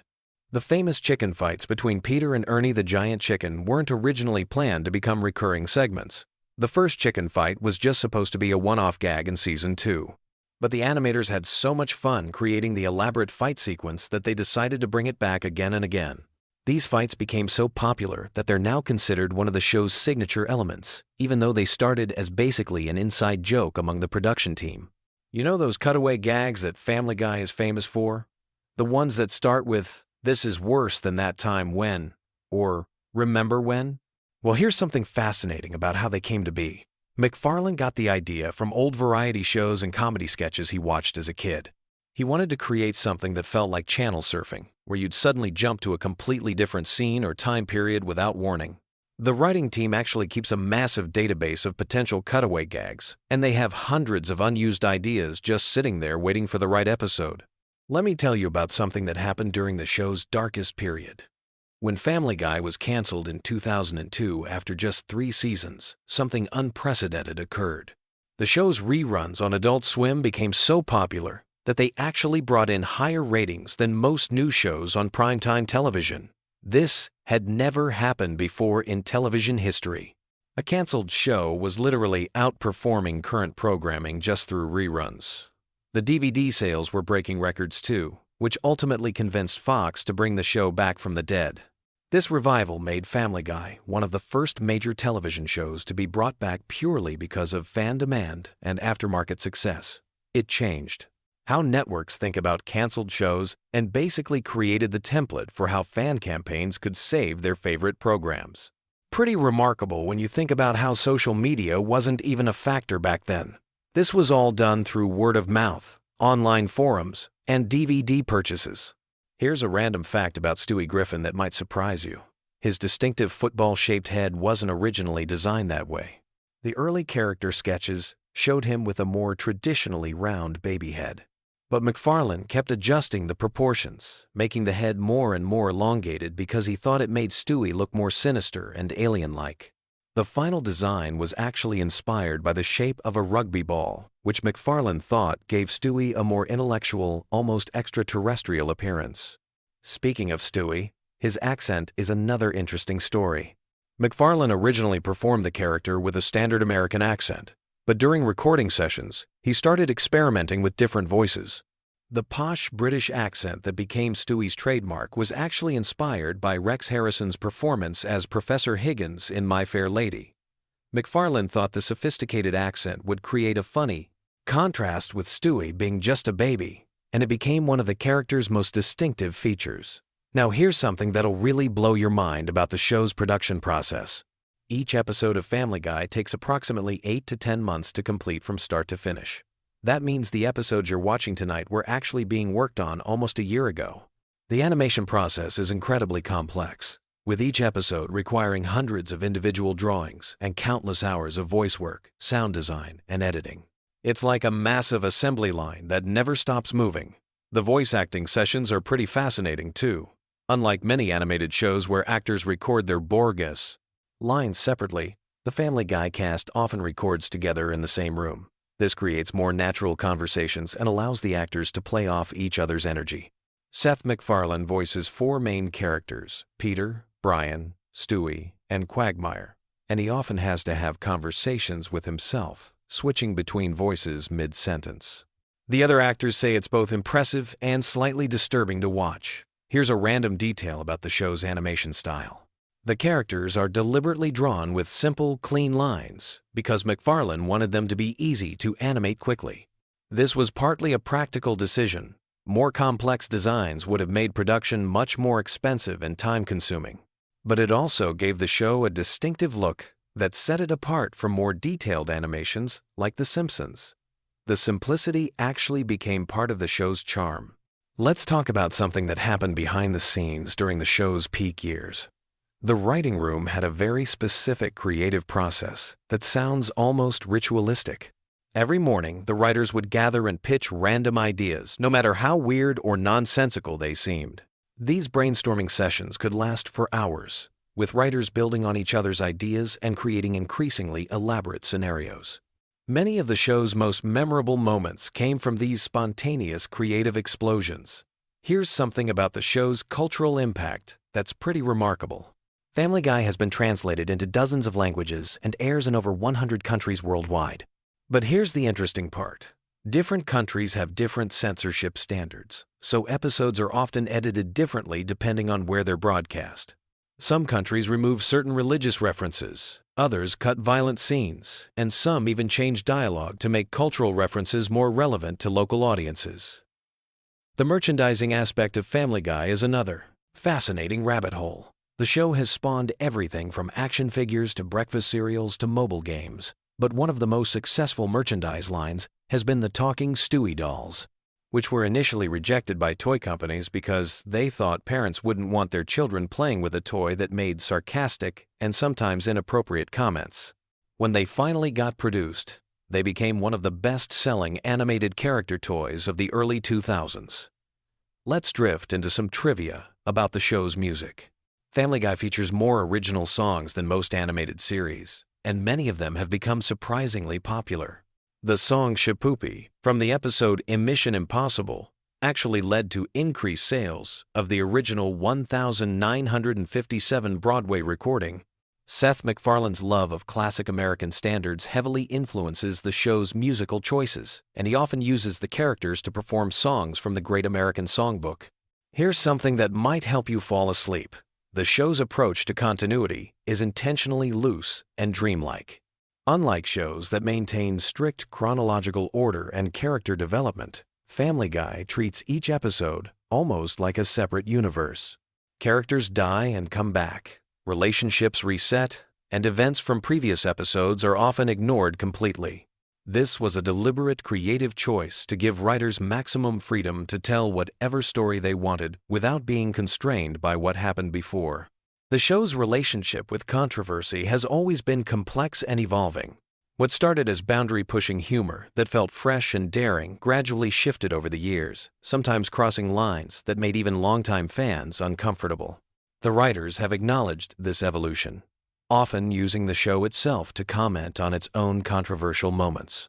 It's like the show became self-aware of its own reputation and started having conversations with its critics through the episodes themselves. As we drift toward the end of our random fact journey, here's something particularly interesting about Family Guy's place in animation history. The show arrived at a perfect moment when adult animation was just beginning to find its footing as a legitimate television genre.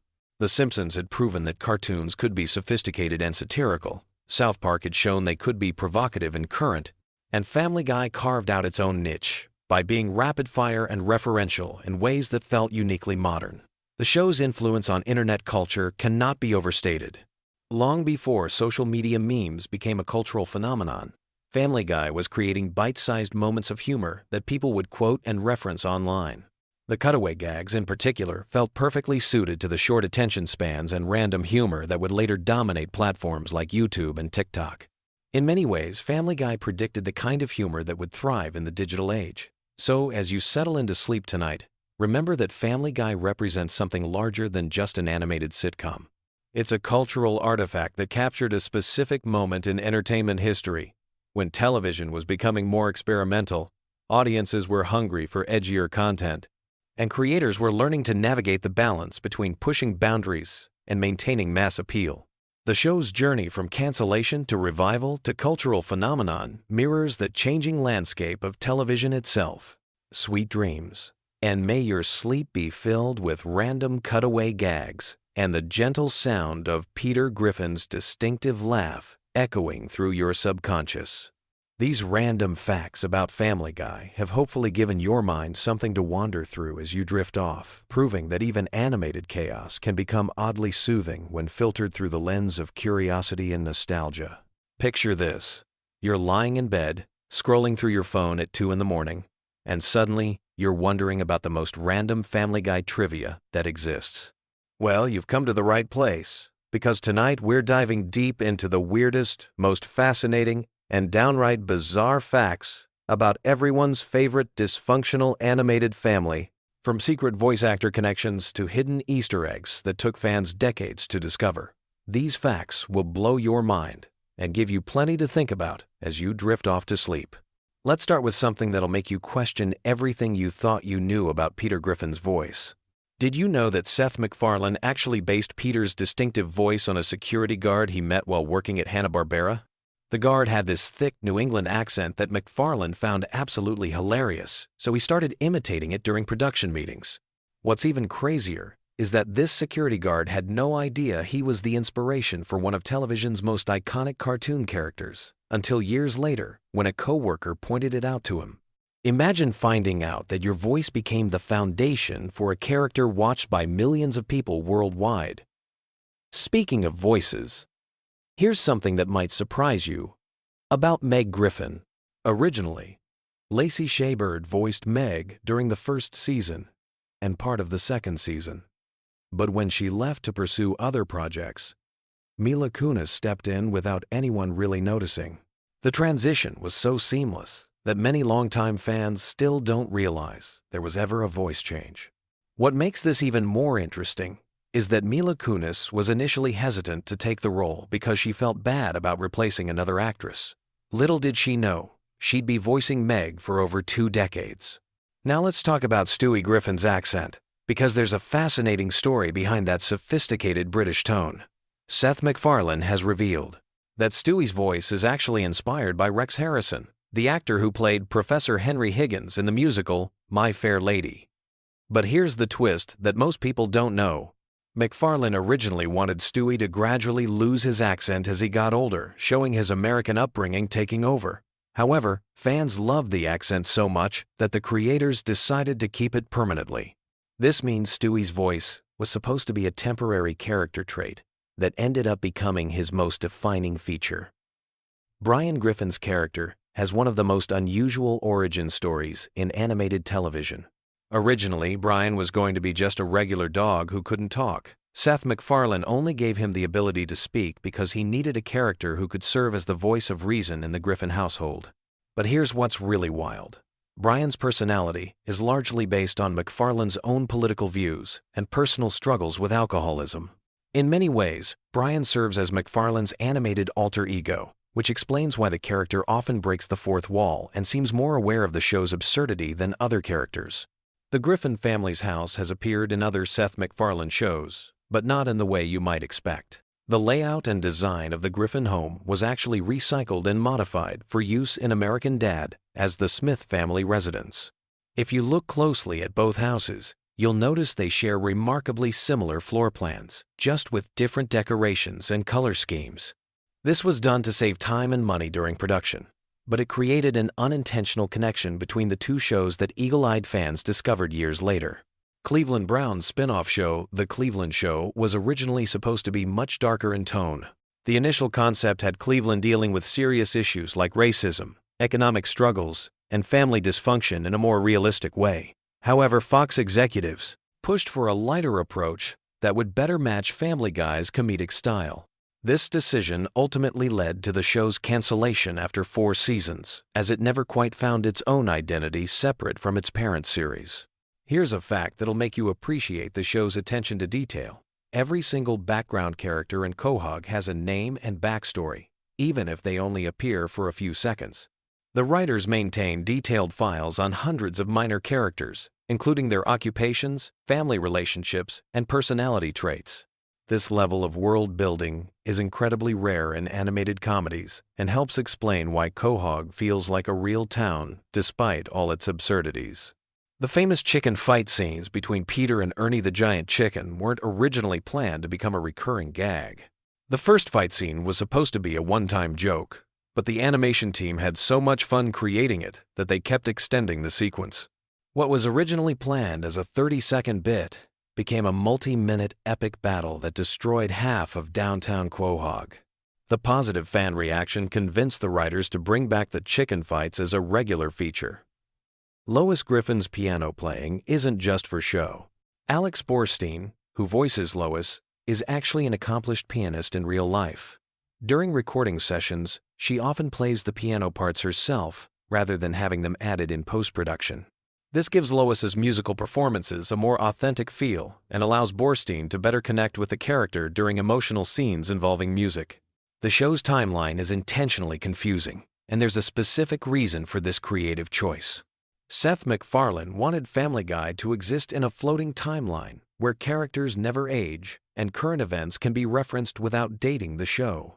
This means that episodes from 1999 and episodes from 2023 can both reference contemporary events as if they're happening simultaneously. It's a narrative technique borrowed from comic books, where characters like Batman have been fighting crime for decades without aging.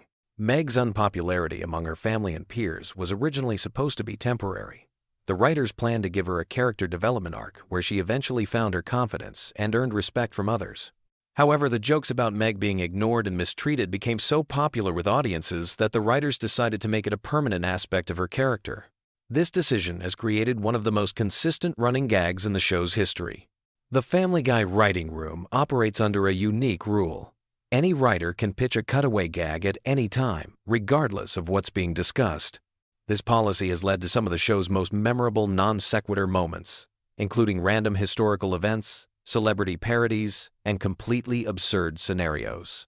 The writers keep a massive database of unused cutaway ideas that they can draw from whenever they need to fill time or add extra laughs to an episode. Here's something that might change how you watch the show. Many of the most quotable Peter Griffin lines were completely improvised by Seth MacFarlane during recording sessions. MacFarlane has a habit of going off script and trying different variations of lines until he finds something that makes the entire recording booth laugh. These spontaneous moments often end up being the most memorable parts of episodes, proving that sometimes the best comedy comes from pure improvisation.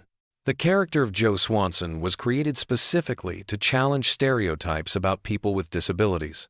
Rather than being defined by his wheelchair, Joe is portrayed as incredibly capable, often more physically impressive than his able-bodied friends. His character was inspired by real police officers and military veterans who continued serving their communities despite physical challenges. Writers worked closely with disability advocacy groups to ensure Joe's portrayal remains respectful and empowering. Family Guy holds a unique record in television history. It's the only show to be canceled twice by the same network and brought back both times due to fan demand. The first cancellation happened after the second season due to low ratings. But DVD sales and reruns on Adult Swim generated such a passionate fan base that Fox decided to revive it. When it was canceled again after the third season, the fan campaign was even stronger, leading to its permanent return and eventual status as one of Fox's longest-running shows. The show's animation style deliberately mimics classic cartoons from the 1960 seconds and 1970 seconds. Seth MacFarlane grew up watching shows like The Flintstones and The Jetsons, and he wanted Family Guy to have that same timeless cartoon aesthetic. This choice means that episodes from the early 2000s don't look dated compared to more recent episodes, helping the show maintain visual consistency across more than 2 decades of production. Stewie's sexual orientation has been a subject of fan speculation for years, and Seth MacFarlane has given conflicting answers about it intentionally. MacFarlane has stated that Stewie's sexuality is meant to be ambiguous and fluid, reflecting the complexity of human identity. This decision allows the character to work in various comedic contexts without being confined to specific stereotypes or expectations. The Griffin family dog Brian was almost replaced permanently in 2013, but the decision was reversed after just 2 episodes due to overwhelming fan backlash. The writers killed off Brian and introduced a new dog named Vinny, planning to make this change permanent. However, the negative fan reaction was so intense that they quickly brought Brian back to life and wrote Vinny out of the show. This incident demonstrated just how attached audiences had become to the original characters. Here's a production secret that few fans know. Many of Family Guy's most elaborate action sequences are animated by the same team that works on major Hollywood animated films. When the show needs complex chase scenes, fight sequences, or musical numbers, they often hire freelance animators who normally work on Disney or Pixar movies. This explains why certain Family Guy sequences have surprisingly high production values compared to typical television animation. The town of Quahog is loosely based on several real New England locations, but it's primarily inspired by Cranston, Rhode Island, where Seth MacFarlane spent time during his childhood. Many of Quahog's landmarks and businesses are based on real places that MacFarlane remembered from his youth. The Drunken Clam Bar, for example, is inspired by a combination of several actual bars in the Providence area. Cleveland's voice actor Mike Henry made the unusual decision to step down from voicing the character in 2020, stating that a black character should be voiced by a black actor. This decision led to extensive recasting and rewriting to maintain character continuity while respecting the importance of authentic representation in voice acting. The transition process involved careful collaboration between Henry, the new voice actor, and the writing team to preserve Cleveland's established personality. Family Guy episodes often contain hidden references to other Seth MacFarlane projects, including American Dad and The Orville. These Easter eggs are scattered throughout episodes in the form of background details, character names, and brief visual gags. Finding all these connections has become a hobby for dedicated fans who maintain detailed databases of cross-references between MacFarlane's various shows. The show's musical numbers are often more complex than they appear on screen. Many of the songs featured in Family Guy episodes are full-length compositions that get edited down for television. Complete versions of these songs exist and are sometimes released as bonus content or special features. The writers and composers put significant effort into creating these musical sequences, often treating them as mini-musicals within the larger episode structure. Quagmire's famous giggity catchphrase was originally supposed to be used only once as a throwaway joke. Seth MacFarlane was experimenting with different ways to express the character's perverted excitement when he stumbled upon the giggity sound. The phrase became so associated with Quagmire that it's now impossible to imagine the character without it, showing how sometimes the most memorable elements of fictional characters emerge completely by accident. The Family Guy universe contains numerous characters who have appeared across multiple episodes spanning decades, creating one of the most extensive animated fictional communities on television. Background characters like the greased-up deaf guy, the evil monkey, and various Quahog residents have their own continuing storylines and character development arcs that careful viewers can track across seasons. These random facts barely scratch the surface of Family Guy's incredibly detailed fictional world. From voice acting secrets to animation techniques, from character development decisions to production challenges, every aspect of this show has fascinating stories behind it. As you drift off to sleep tonight, you can rest easy knowing that somewhere in Quahog, the Griffin family is probably getting into another ridiculous adventure that will entertain audiences for years to come. Sweet dreams, and remember, when life gets you down, at least you're not Meg Griffin trying to fit in at James Woods High School. Picture this. You're lying in bed, scrolling through your phone at 2 a.m., when suddenly you realize something terrifying. The wholesome suburban mom from Family Guy might actually be one of television's most dangerous criminals. Tonight, we're diving deep into the bizarre, shocking, and downright unbelievable world of random Family Guy facts that'll keep your mind spinning as you drift off to sleep. Before we jump into this wild ride, let me set the stage. Family Guy has been blessing us with its chaotic humor since 1999. And over those decades, the show has accumulated more strange trivia than a conspiracy theorist's bulletin board. These aren't your typical behind-the-scenes stories about voice actors or animation techniques. No, we're talking about facts so random and unexpected that they'll have you questioning everything you thought you knew about the Griffin family and their twisted little universe. Let's start with something that'll make you see Lois Griffin in a completely different light. Did you know that if we calculated all of Lois's criminal activities throughout the series, she'd be facing multiple life sentences? I'm not talking about minor infractions here. We're discussing murder, drug manufacturing, corruption, kidnapping, and assault charges that would make even the most hardened criminals nervous. The evolution of Lois as a character is absolutely fascinating when you think about it. In the early seasons, she was essentially a generic sitcom mom, playing the straight woman to Peter's antics. But somewhere along the way, the writers decided to transform her into something far more sinister. By the later seasons, Lois had become a full-blown criminal mastermind, hiding behind the facade of suburban motherhood.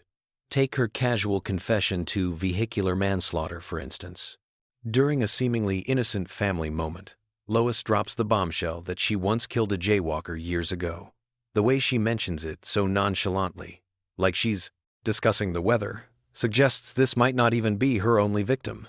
It makes you wonder what other dark secrets are lurking behind that perfectly styled red hair. But murder is just the tip of the iceberg. Lois has also run a methamphetamine operation that would make Walter White jealous. When the Griffin family moves to a farm and discovers an abandoned meth lab in their storm cellar, most normal people would call the police immediately. Not Lois. She sees a business opportunity and jumps in with both feet, becoming a drug queenpin alongside Peter. The fact that she rationalizes this decision by saying their family needs them to sell illegal drugs to the community shows just how twisted her moral compass has become. Speaking of twisted morals, let's talk about the time Lois went through what can only be described as the world's most inappropriate midlife crisis. After Peter makes some insensitive comments about her age at her birthday party, Lois transforms into someone you might find dancing on tables at a club at 3 in the morning.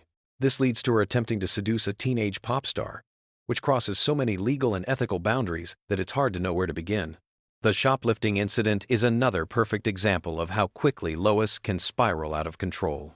What starts as stealing a single ham from the grocery store escalates into a full-blown crime spree involving fine art and car parts.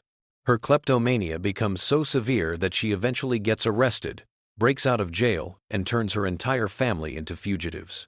All because she couldn't resist the thrill of taking something that didn't belong to her. But perhaps the most disturbing aspect of Lois's criminal behavior is how she treats her own children when things go wrong. When Stewie suffers a serious head injury, instead of rushing him to the hospital like any normal parent would, Lois chooses to cover it up. She and Peter create an elaborate scheme involving makeup and staged accidents to hide their negligence. The fact that she prioritizes avoiding responsibility over her child's well-being reveals a level of selfishness that's genuinely chilling. Now, let's shift gears and talk about some of the more bizarre production facts that most fans don't know. The show's creator, Seth MacFarlane, originally pitched Family Guy as a much darker, more satirical series. Many of the early concepts were considered too controversial, even for late-night television. Some of these rejected ideas eventually found their way into later episodes, but in modified form. The voice acting process for Family Guy is more complex than most people realize.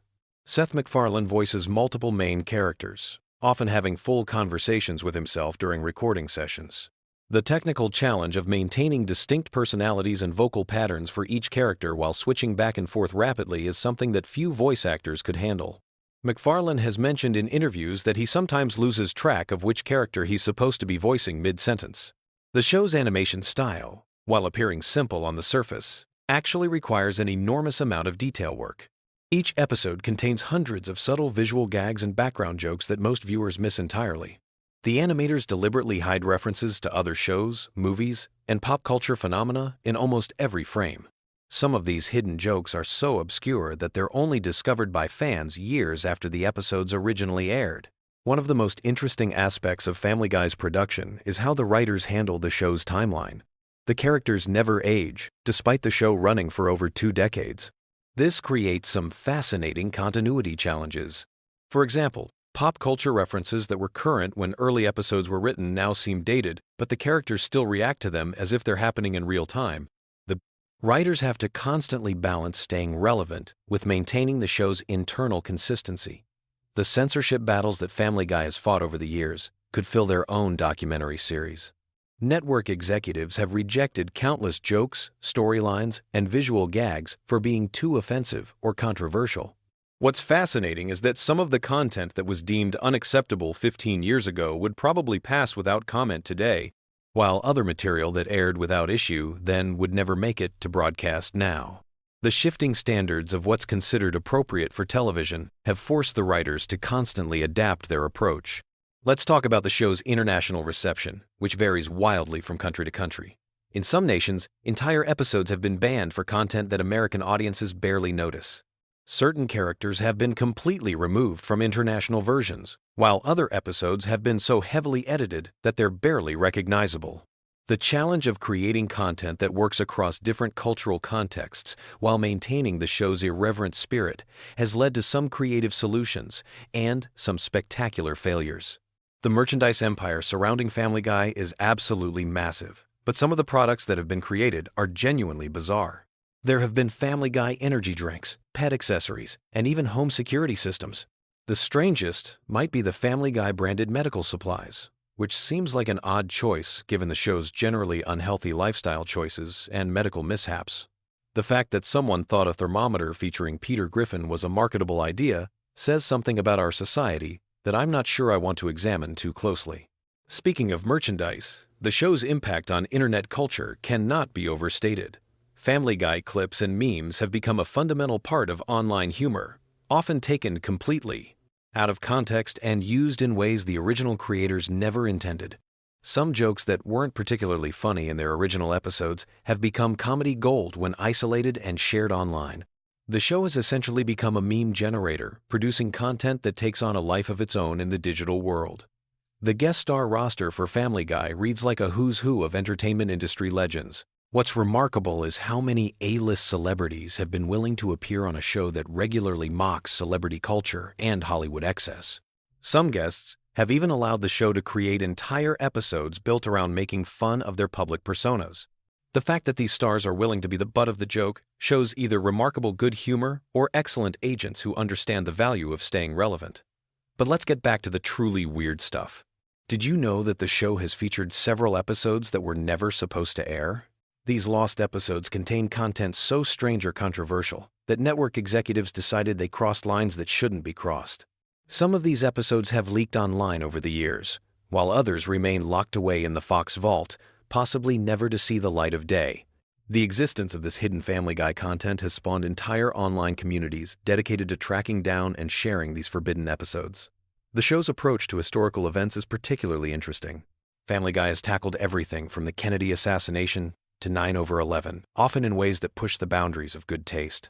What's fascinating is how the show uses humor to comment on serious subjects, while simultaneously acknowledging that some things probably shouldn't be joked about.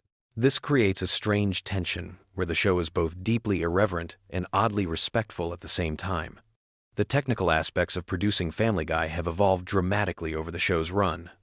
Early episodes were animated using traditional cell animation techniques, while later seasons rely heavily on computer-generated imagery. This transition has allowed for more complex visual effects and smoother animation, but it's also changed the fundamental look and feel of the show in subtle ways that longtime fans notice immediately. One of the most bizarre aspects of Family Guy lore involves the show's relationship with its own cancellation. The series was actually canceled twice by Fox, only to be brought back due to popular demand and strong DVD sales. This cancellation and resurrection cycle has become part of the show's mythology, with episodes regularly making jokes about their own temporary death. Few television series have turned their own mortality into a running gag quite so effectively. The scientific accuracy, or complete lack thereof, in Family Guy episodes could provide material for an entire physics course on what not to do. The show regularly features characters surviving impacts that would kill normal humans, objects behaving in ways that violate basic laws of physics, and medical situations that would be impossible in reality. While this is obviously intentional comedy, the sheer volume of scientific impossibilities in each episode is actually quite impressive from a creative standpoint. As you're drifting off to sleep tonight, consider this final thought. Family Guy has been on the air for so long that there are now adults who have never lived in a world without the Griffin family. For an entire generation, the bizarre logic of Family Guy humor has been a constant background presence in their lives. The show has shaped comedy sensibilities, influenced internet culture, and created a shared cultural language that spans multiple generations. The random facts we've explored tonight barely scratch the surface of the Family Guy universe. Behind every episode lies a web of creative decisions, production challenges, and cultural commentary that reveals far more depth than the show's crude humor might suggest. Whether you love it or hate it, Family Guy has undeniably left an indelible mark on television history and popular culture. So as you close your eyes and let sleep take over, remember that somewhere in the world, animators are working on the next batch of Family Guy episodes, creating new random facts that will someday keep future generations awake at night, wondering how on earth such a bizarre and wonderful show ever came to exist. Sweet dreams, and may your subconscious be filled with the chaotic energy of the Griffin family and their endlessly entertaining dysfunction. Picture this: you're lying in bed, scrolling through your phone, and your brain is buzzing with the day's chaos. You need something familiar, something comforting, something that'll help you drift off into peaceful sleep. Well, tonight we're diving into the wonderfully weird world of Quahog with some random Family Guy facts that'll ease you into dreamland. So grab your favorite pillow, get cozy, and let me tell you some fascinating tidbits about America's most dysfunctional animated family that might just surprise you. Did you know that Family Guy was actually canceled not once, but twice? The show first got the axe in 2002 after just 3 seasons. Fox executives thought the ratings weren't strong enough to justify keeping it alive. But here's where it gets interesting. The show found new life through DVD sales and reruns on Adult Swim. The DVD sales were so phenomenal that they broke records for animated series at the time. Fans were buying up seasons faster than Peter could down a beer at the Drunken Clam. This unprecedented demand from home video sales convinced Fox to bring the show back in 2005, making it one of the first series ever to be resurrected primarily due to DVD performance. The voice behind Peter Griffin, Seth MacFarlane, actually does most of his recording sessions incredibly quickly. While many voice actors take hours to perfect their performances, MacFarlane can knock out an entire episode's worth of dialogue in about 2 hours. That's pretty impressive when you consider he voices not just Peter, but also Brian, Stewie, and Glenn Quagmire. His rapid recording style comes from his background in radio, where timing and efficiency were absolutely crucial. MacFarlane developed his distinctive character voices during his college years at the Rhode Island School of Design, where he actually created an early version of Family Guy as his senior thesis project. Speaking of voices, here's something that might keep you pondering as you fall asleep. Stewie's accent isn't actually British. Seth MacFarlane has explained that Stewie's voice is meant to be a sort of generic upper-class accent that could come from anywhere. It's a theatrical, affected way of speaking that's supposed to make Stewie sound sophisticated and pretentious, regardless of geographic origin. The inspiration came from old Hollywood actors and theater performers who adopted similar speech patterns to sound more refined. The character of Glenn Quagmire has one of the most disturbing backstories in animated television, though it's mostly revealed through throwaway gags and quick references. His middle name is apparently Quentin, and he's supposedly been a pilot since the 1960 seconds, which would make him significantly older than he appears. The show has hinted that he's been involved in various historical events, always in morally questionable ways. His famous catchphrase, "giggity," wasn't actually in the original character design. It evolved naturally during Seth MacFarlane's recording sessions and became so popular with the writers that they started incorporating it into more and more episodes. Here's a fact that might make you appreciate the show's attention to detail. The Griffin family's house layout is incredibly consistent throughout the series. The writers and animators keep detailed floor plans to ensure that rooms connect properly from episode to episode. This level of continuity is actually quite rare in animated sitcoms, where houses often seem to have magical expanding and contracting rooms depending on what the plot needs. The Griffin house is based on an actual home in Cranston, Rhode Island, though it's been modified significantly for animation purposes. Brian's character has evolved dramatically since the show's early days. Originally, he was written as more of a straight man to Peter's antics, serving as the voice of reason in the household. However, as the series progressed, the writers began exploring Brian's flaws more deeply. His pretentiousness, his drinking problem, his romantic failures, and his writing aspirations all became major character traits. This evolution reflects Seth MacFarlane's own growth as a writer and his willingness to make his characters more complex and sometimes less likable. The show's cultural impact extends far beyond television screens.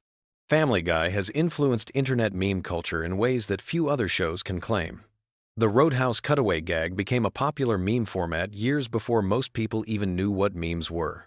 The "oh no" moments, the chicken fights, and countless other Family Guy references have become part of online vernacular.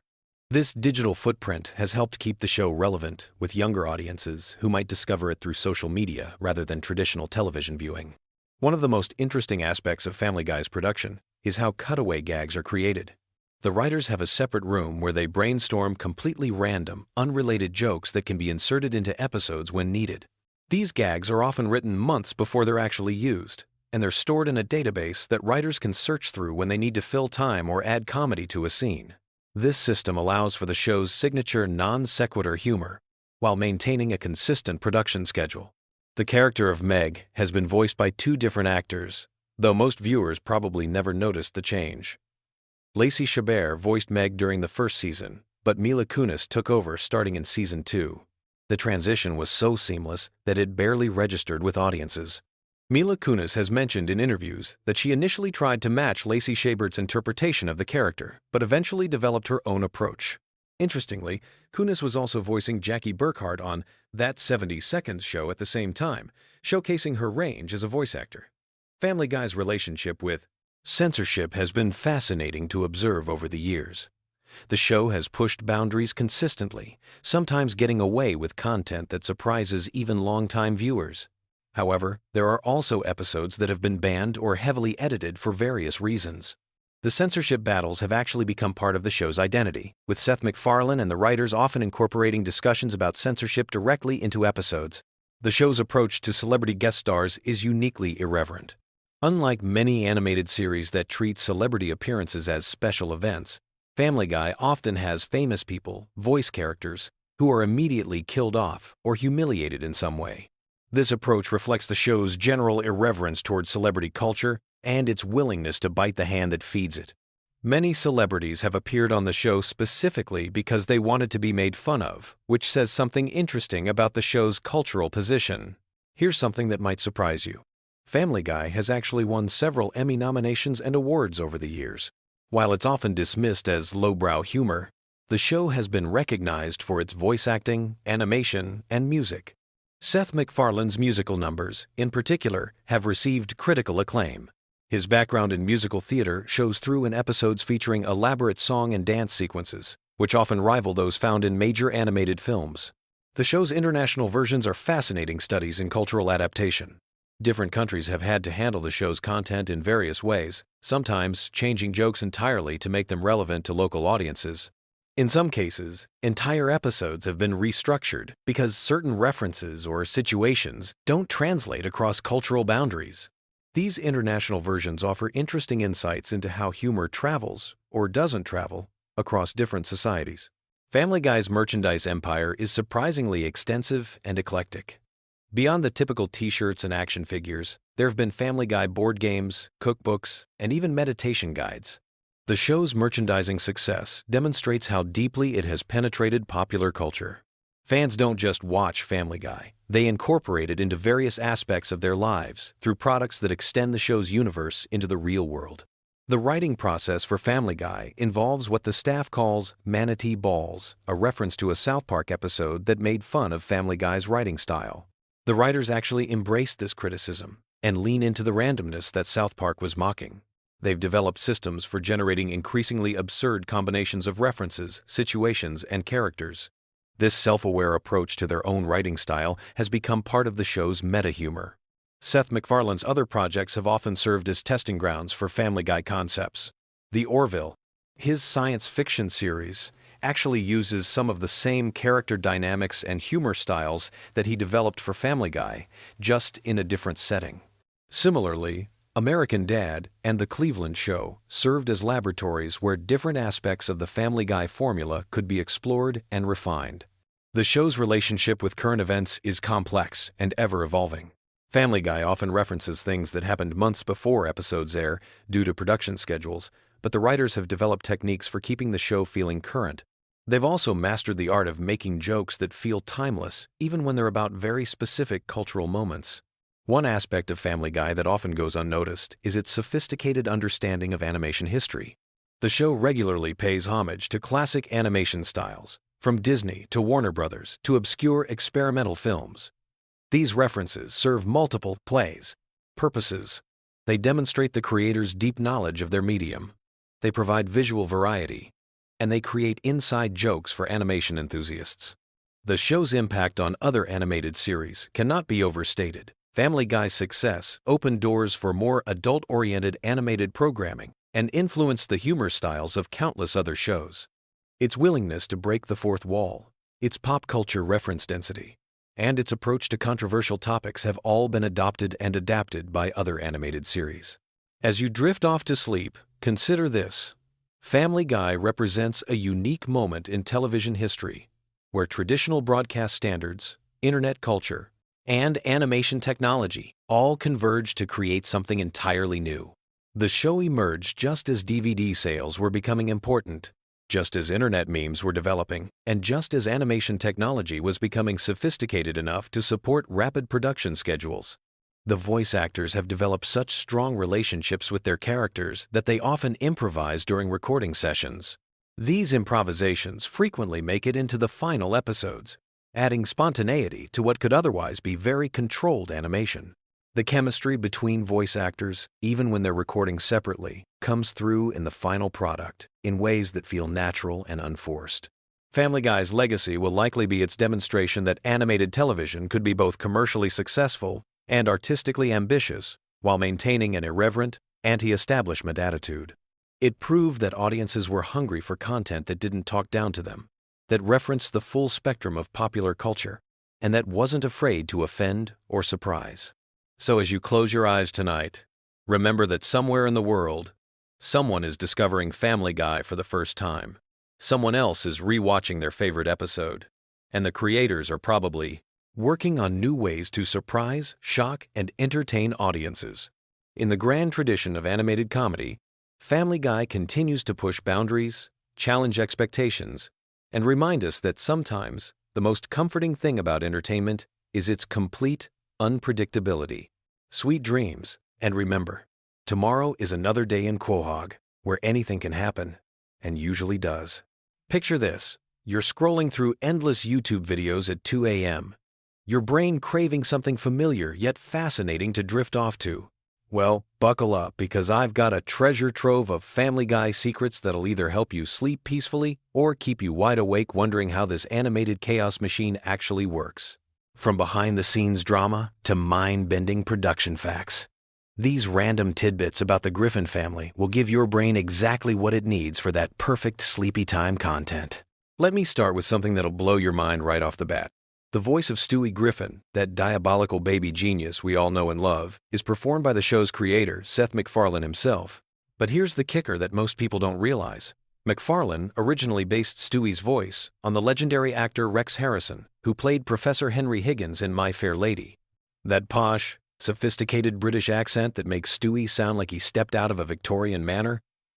It's basically a baby doing an impression of a 1,960 seconds Broadway star. The irony is delicious when you think about it. This character, who spends half his time plotting world domination, is essentially channeling a musical theater legend. Now, if you think that's wild, wait until you hear about the show's near-death experience that almost prevented it from becoming the cultural phenomenon we know today. Family Guy was actually canceled not once, but twice, by Fox. The first cancellation happened in 2002 after just 3 seasons, and for a hot minute there, it looked like the Griffin family was done for good. But then something magical happened that literally brought the show back from the dead. DVD sales and Adult Swim reruns created such a massive fan following that Fox had no choice but to resurrect it in 2005. It's like the show became a zombie that refused to stay buried, clawing its way back to life through sheer fan devotion. The creation story of Family Guy itself reads like something out of a fever dream. Seth MacFarlane was just 24 years old when he pitched the show to Fox, making him one of the youngest people ever to create and run their own animated series for a major network. He literally animated the entire pilot episode by himself, spending months hunched over a desk drawing frame after frame while surviving on probably nothing but coffee and determination. The original pitch was actually inspired by his college thesis film called The Life of Larry, which featured a middle-aged man with a talking dog. Sound familiar? That little student film eventually evolved into the multi-million-dollar empire we know today. Speaking of that talking dog, Brian Griffin holds a special place in animation history for reasons you probably never considered. Unlike most cartoon pets who remain perpetually animal-like, Brian is essentially a human character who just happens to be a dog. He drives cars, drinks martinis, writes novels, and engages in complex philosophical debates. McFarlane has stated that Brian represents his own voice in the show more than any other character, which explains why the dog often serves as the moral compass of the family. It's basically McFarlane having conversations with himself through a talking animal, which, when you think about it, is either brilliant or slightly concerning. The show's controversial humor didn't emerge by accident. It was a carefully calculated rebellion against traditional family sitcoms. McFarlane deliberately set out to create the anti-Simpsons, something that would push every boundary the Simpsons wouldn't touch.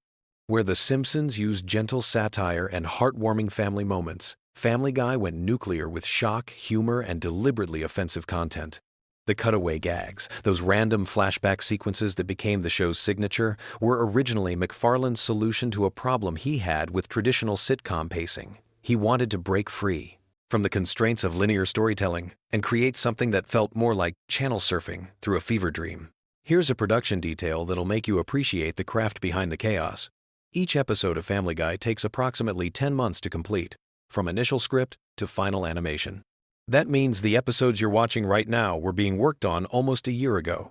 The animation process alone involves hundreds of artists working across multiple studios, with the initial designs created in California before being sent overseas for full animation. It's like a massive international relay race, where each handoff has to be perfect or the whole episode falls apart.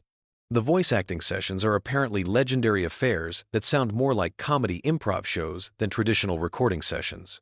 McFarlane voices not just Stewie, but also Brian, Peter, and Glenn Quagmire, often having entire conversations with himself in the recording booth. The other voice actors have described watching him switch between characters mid-sentence as both impressive and slightly unsettling. Imagine seeing someone argue with themselves in 4 different voices while maintaining perfect character consistency. It's basically like watching a one-man theater performance in real time. One of the most fascinating aspects of Family Guy's production is how the writer's room operates. Unlike many animated shows that plan seasons far in advance, Family Guy's writing process is notoriously chaotic and last-minute.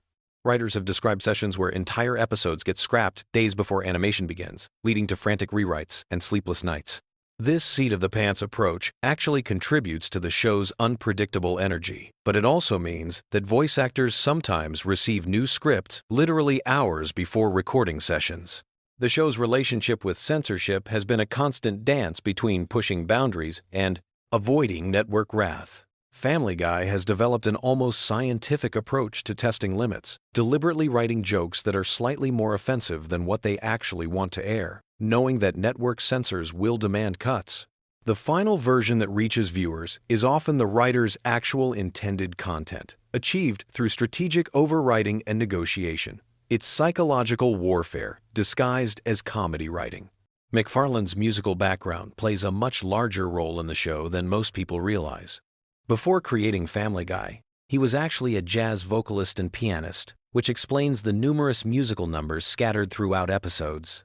Those elaborate song and dance sequences aren't just random comedy bits. They're genuine musical theater productions compressed into cartoon format. McFarlane has stated that he views Family Guy as partly a variety show, using the Griffin family as a framework to showcase different types of entertainment within each episode. The character designs themselves tell an interesting story about animation philosophy. Notice how the Griffin family members all have distinctly different body shapes and facial structures, unlike many cartoon families where everyone looks like variations of the same template.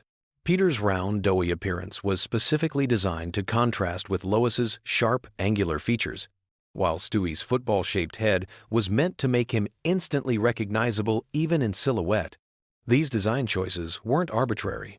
They were carefully calculated to ensure each character would be visually distinct even in crowded scenes or quick cuts. Here's something that'll change how you watch the show forever.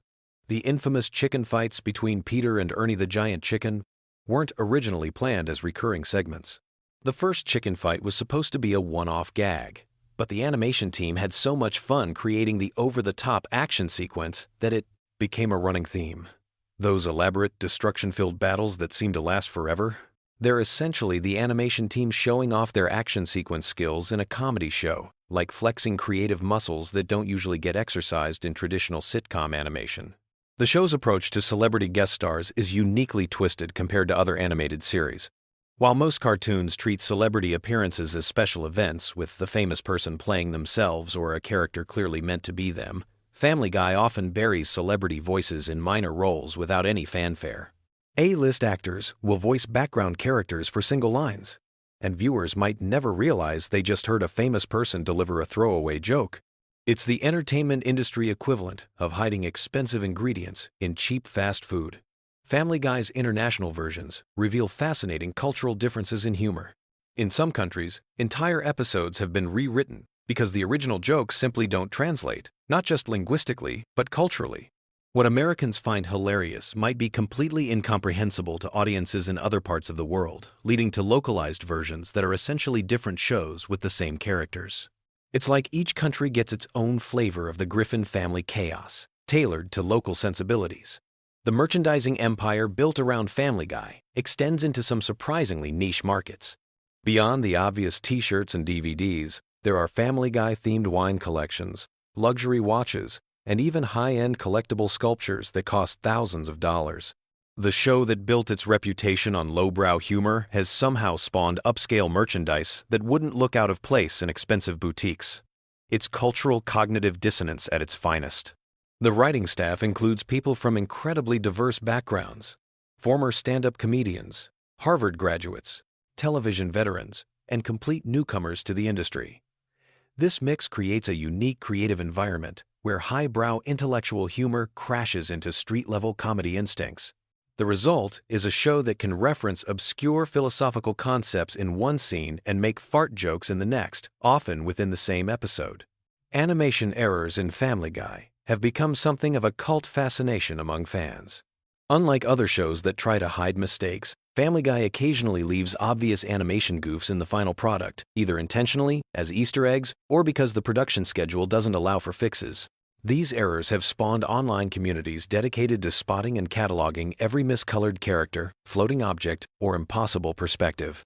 It's accidental, interactive entertainment, where viewers become detectives hunting for visual inconsistencies. The show's theme song, that bouncy piano melody everyone knows by heart, was originally much longer and included additional verses that were cut for time. The full version tells a more complete story about the Griffin family's dynamics, but network television's rigid timing requirements forced it down to the bare essentials.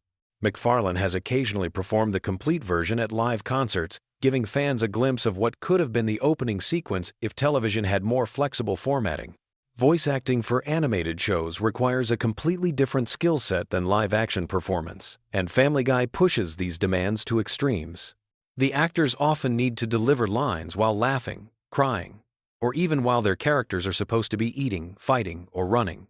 This means recording sessions frequently involve voice actors doing physical comedy performances in sound booths, acting out entire scenes with just their voices, while making exaggerated facial expressions that no one will ever see, but that somehow make the vocal performance more authentic. The show's relationship with current events creates unique production challenges.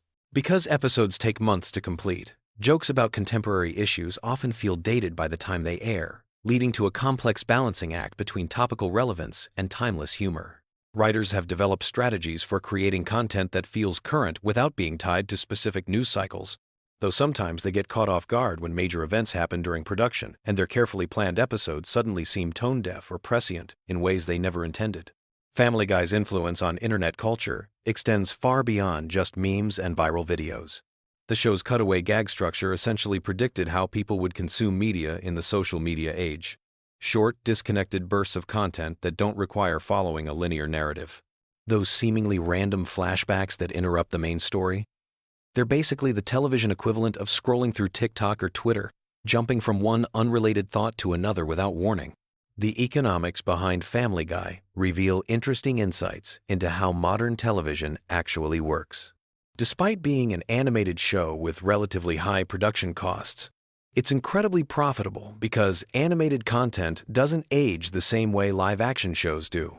There are no aging actors demanding higher salaries, no physical sets that deteriorate, and no location shoots that become impossible due to changing landscapes. The Griffin family can theoretically exist forever without any of the logistical problems that eventually kill most television series. Behind all the controversy and chaos, Family Guy operates like a massive creative experiment in pushing the boundaries of what television can be. Every episode is essentially asking the question, what if we tried this completely ridiculous thing and somehow made it work within the framework of a family sitcom? Sometimes the experiments fail spectacularly, but when they succeed, they create moments of television that are genuinely unlike anything else on the air. The show has created its own internal mythology that's become increasingly complex over the years. Character relationships, running gags, and callback references have built up layers of continuity that reward longtime viewers while potentially confusing newcomers. It's like a secret club where the membership requirement is having watched hundreds of hours of animated chaos, and the reward is understanding jokes that are incomprehensible to everyone else. And here's perhaps the most interesting fact about Family Guy. Despite all its success and cultural impact, the show remains fundamentally unpredictable. After more than 2 decades on the air, it can still surprise viewers with completely unexpected creative choices, bizarre guest appearances, or experimental episodes that break its own established rules. In a television landscape increasingly dominated by formulaic content, Family Guy maintains a chaotic creativity that keeps audiences guessing what might happen next. So there you have it, a deep dive into the wonderfully weird world behind one of television's most controversial animated families. Whether you're drifting off to sleep or staying wide awake in fascination, these facts reveal just how much complexity hides behind what appears to be simple cartoon chaos. Sweet dreams, and remember, in the Griffin household, normal is just another word for boring. Hey there, night owls and Family Guy fanatics. If you're scrolling through YouTube at 3 in the morning looking for something to help you drift off to dreamland, you've stumbled upon the perfect video. Tonight we're diving deep into the bizarre, hilarious, and sometimes completely unhinged world of Family Guy with some truly wild facts that'll either lull you to sleep or keep you wide awake wondering how Seth MacFarlane's mind actually works. So grab your favorite blanket, dim those lights, and let's explore the wonderfully weird universe of Quahog, Rhode Island. Trust me, by the end of this journey through Family Guy's most fascinating secrets, you'll either be peacefully snoozing or have a whole new appreciation for just how crazy this show really gets. Let's start with something that might blow your mind. Did you know that Family Guy was actually canceled not once, but twice? Yeah, you heard that right. The show first got the axe in 2002 after just 3 seasons, and Fox thought they were done with the Griffin family forever. But here's where it gets interesting. The show found new life through DVD sales and reruns on Cartoon Network's Adult Swim block. The ratings were so incredible that Fox literally had to eat humble pie and bring the show back in 2005. Then, believe it or not, they canceled it again in 2007, only to reverse that decision just months later. Talk about a roller coaster relationship between a network and a show. Speaking of relationships, let's talk about the voice behind our favorite talking baby, Stewie Griffin. Seth MacFarlane doesn't just voice Stewie, he also voices Brian, Peter, Glenn Quagmire, and several other characters. But here's the kicker. MacFarlane based Stewie's voice on the accent of English actor Rex Harrison, who you might know from the classic musical My Fair Lady. Yeah, that sophisticated, slightly pompous British accent that makes Stewie sound like an evil mastermind. It's straight from a Broadway legend. MacFarlane has said in interviews that he wanted Stewie to sound like an old-school English gentleman, which makes it even funnier when this supposedly refined character is plotting world domination from his crib. Now, if you think the show pushes boundaries on television, you should hear about some of the stuff that never made it to air. The writers and animators have created countless scenes, jokes, and entire storylines that were deemed too controversial even for Family Guy's standards. And considering what does make it onto television, that's really saying something. There's apparently an entire vault of unused content that could probably fill several seasons' worth of episodes. Some of these rejected bits have made their way onto DVD releases as deleted scenes, but many remain locked away forever, too wild even for the show known for having no limits.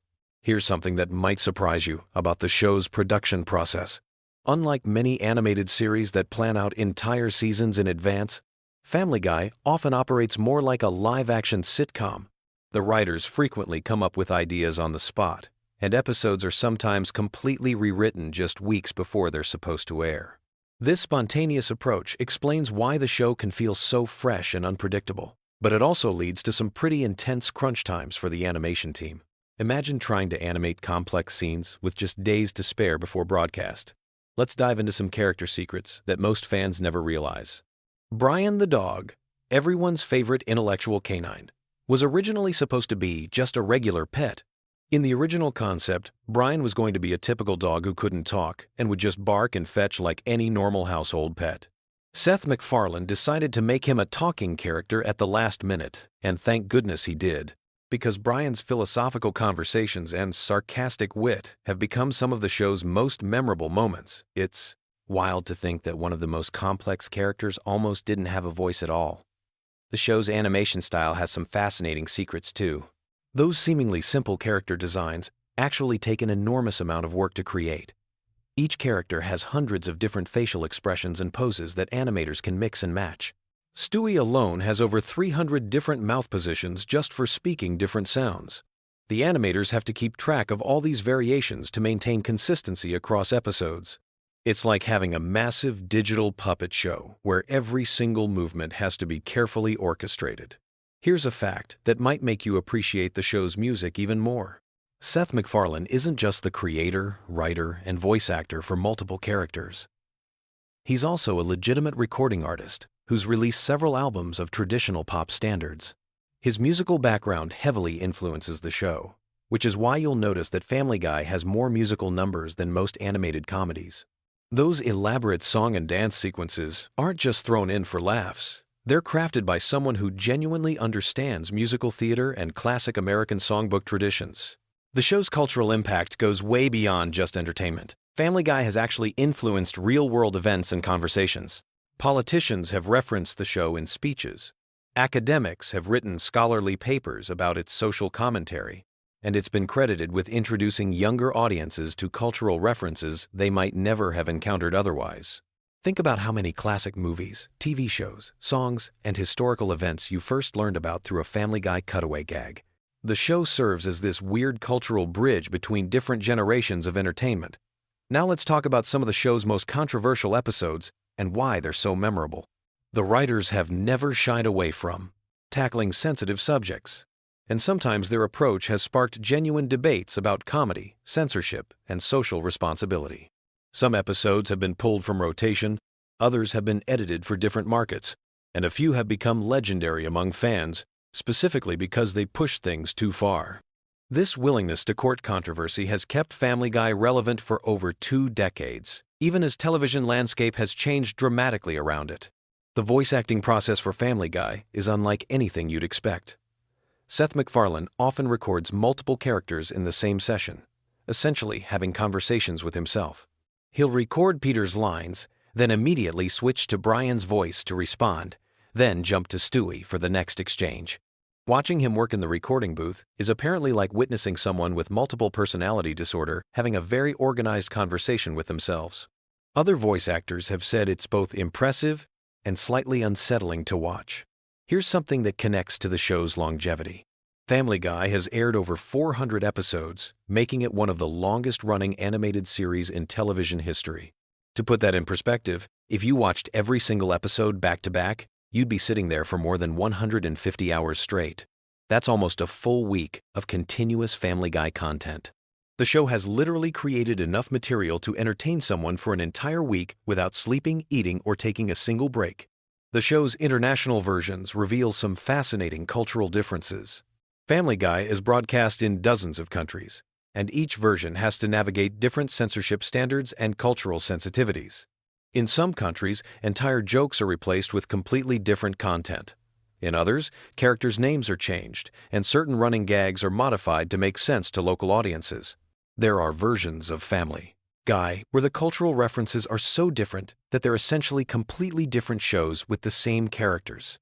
Let's explore some behind-the-scenes drama that most fans never hear about. Like any long-running show, Family Guy has had its share of creative disagreements, contract disputes, and personality conflicts. Seth MacFarlane has been very public about his occasional frustrations with the show, even stepping back from day-to-day involvement for several seasons. There have been disputes over storylines, character development, and the general direction of the show. Some former writers and voice actors have shared stories about heated arguments in writers' rooms and recording sessions that had to be stopped because of creative differences. The show's merchandising empire is absolutely massive, but some of the most interesting products never made it to market.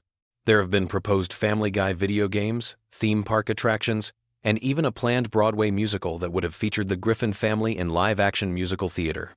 The legal and logistical challenges of adapting animated characters for different mediums have killed dozens of potential projects over the years.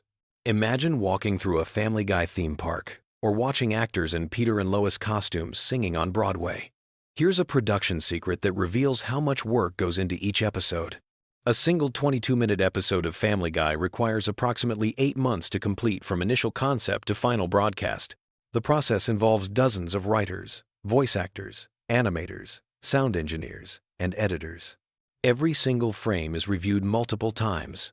Every joke is analyzed and often rewritten.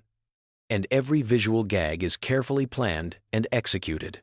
What looks like simple animation on screen represents thousands of hours of collaborative creative work. The show's relationship with censorship has created some legendary stories. There are episodes that exist in multiple versions, with different levels of content depending on when and where they're broadcast. The uncensored DVD versions of some episodes contain jokes and scenes that have never been seen on television. Meanwhile, daytime reruns are edited so heavily that some episodes are barely recognizable. The writers have learned to create content in layers, knowing that different versions will need different levels of editing for different audiences. Family Guy's influence on internet culture deserves its own discussion.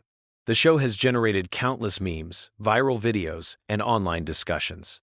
Certain episodes have become legendary specifically because of how they're shared and referenced online. The show's cutaway gag format translates perfectly to social media, where short, punchy jokes can be easily shared and remixed. Some Family Guy moments have become more famous as internet memes than they ever were as television content. The voice acting talent that has appeared on Family Guy reads like a who's who of entertainment. Celebrities often jump at the chance to appear on the show, sometimes playing themselves, sometimes voicing original characters. The guest star list includes everyone from major Hollywood actors to political figures to professional athletes. Some celebrities have become recurring characters, while others have appeared just once but created memorable moments that fans still talk about years later. Here's something that might change how you watch the show. Many of the seemingly random cutaway gags are actually carefully constructed references to specific movies, TV shows, or historical events. The writers spend considerable time researching these references to make sure they're accurate, even when they're being completely absurd. There are entire databases that catalog every cultural reference in every episode, and the depth of knowledge required to understand all the jokes is honestly staggering. The show's animation has evolved significantly over its run, but not always in ways you might expect. While the overall character designs have remained consistent, the background art, lighting effects, and scene composition have become much more sophisticated. Early episodes look almost primitive compared to recent ones, but the evolution has been so gradual that most viewers don't notice. Comparing the pilot episode to current episodes is like looking at completely different shows that happen to use the same characters. Family Guy's impact on other animated shows cannot be overstated. The success of Family Guy paved the way for countless other adult animated comedies, from American Dad to Rick and Morty to BoJack Horseman. The show proved that animated comedies could tackle adult themes and attract mature audiences, opening up an entire genre that barely existed before. Many current animators and writers cite Family Guy as a direct influence on their work and career choices. The show's approach to storytelling often breaks conventional narrative rules in fascinating ways. Episodes frequently abandon their main plots entirely for extended tangents. Characters regularly break the fourth wall to address the audience directly, and the show often parodies its own format and conventions. This meta approach to comedy requires a level of self-awareness that's rare in television, and it's part of what keeps longtime fans engaged, even after hundreds of episodes. As we wind down this journey through Family Guy's hidden world, it's worth reflecting on how a cartoon about a dysfunctional family in Rhode Island became such a cultural phenomenon. The show succeeds because it taps into something fundamentally human about finding humor in chaos, about laughing at things that probably shouldn't be funny, and about the strange comfort of familiar characters behaving in completely unpredictable ways. Whether you're drifting off to sleep or wide awake thinking about animated comedy theory, Family Guy continues to surprise, offend, entertain, and occasionally enlighten its audience after more than 20 years on the air. The show's ability to constantly reinvent itself while maintaining its core identity is perhaps the most impressive fact of all. Sweet dreams, and remember, somewhere in Quahog, the Griffin family is probably getting into trouble that's even weirder than anything we've discussed tonight. The chaos never really stops. And somehow, that's exactly what makes it so perfect for helping restless minds finally find peace. Until next time, sleep tight and don't let the giant chicken nightmares bite.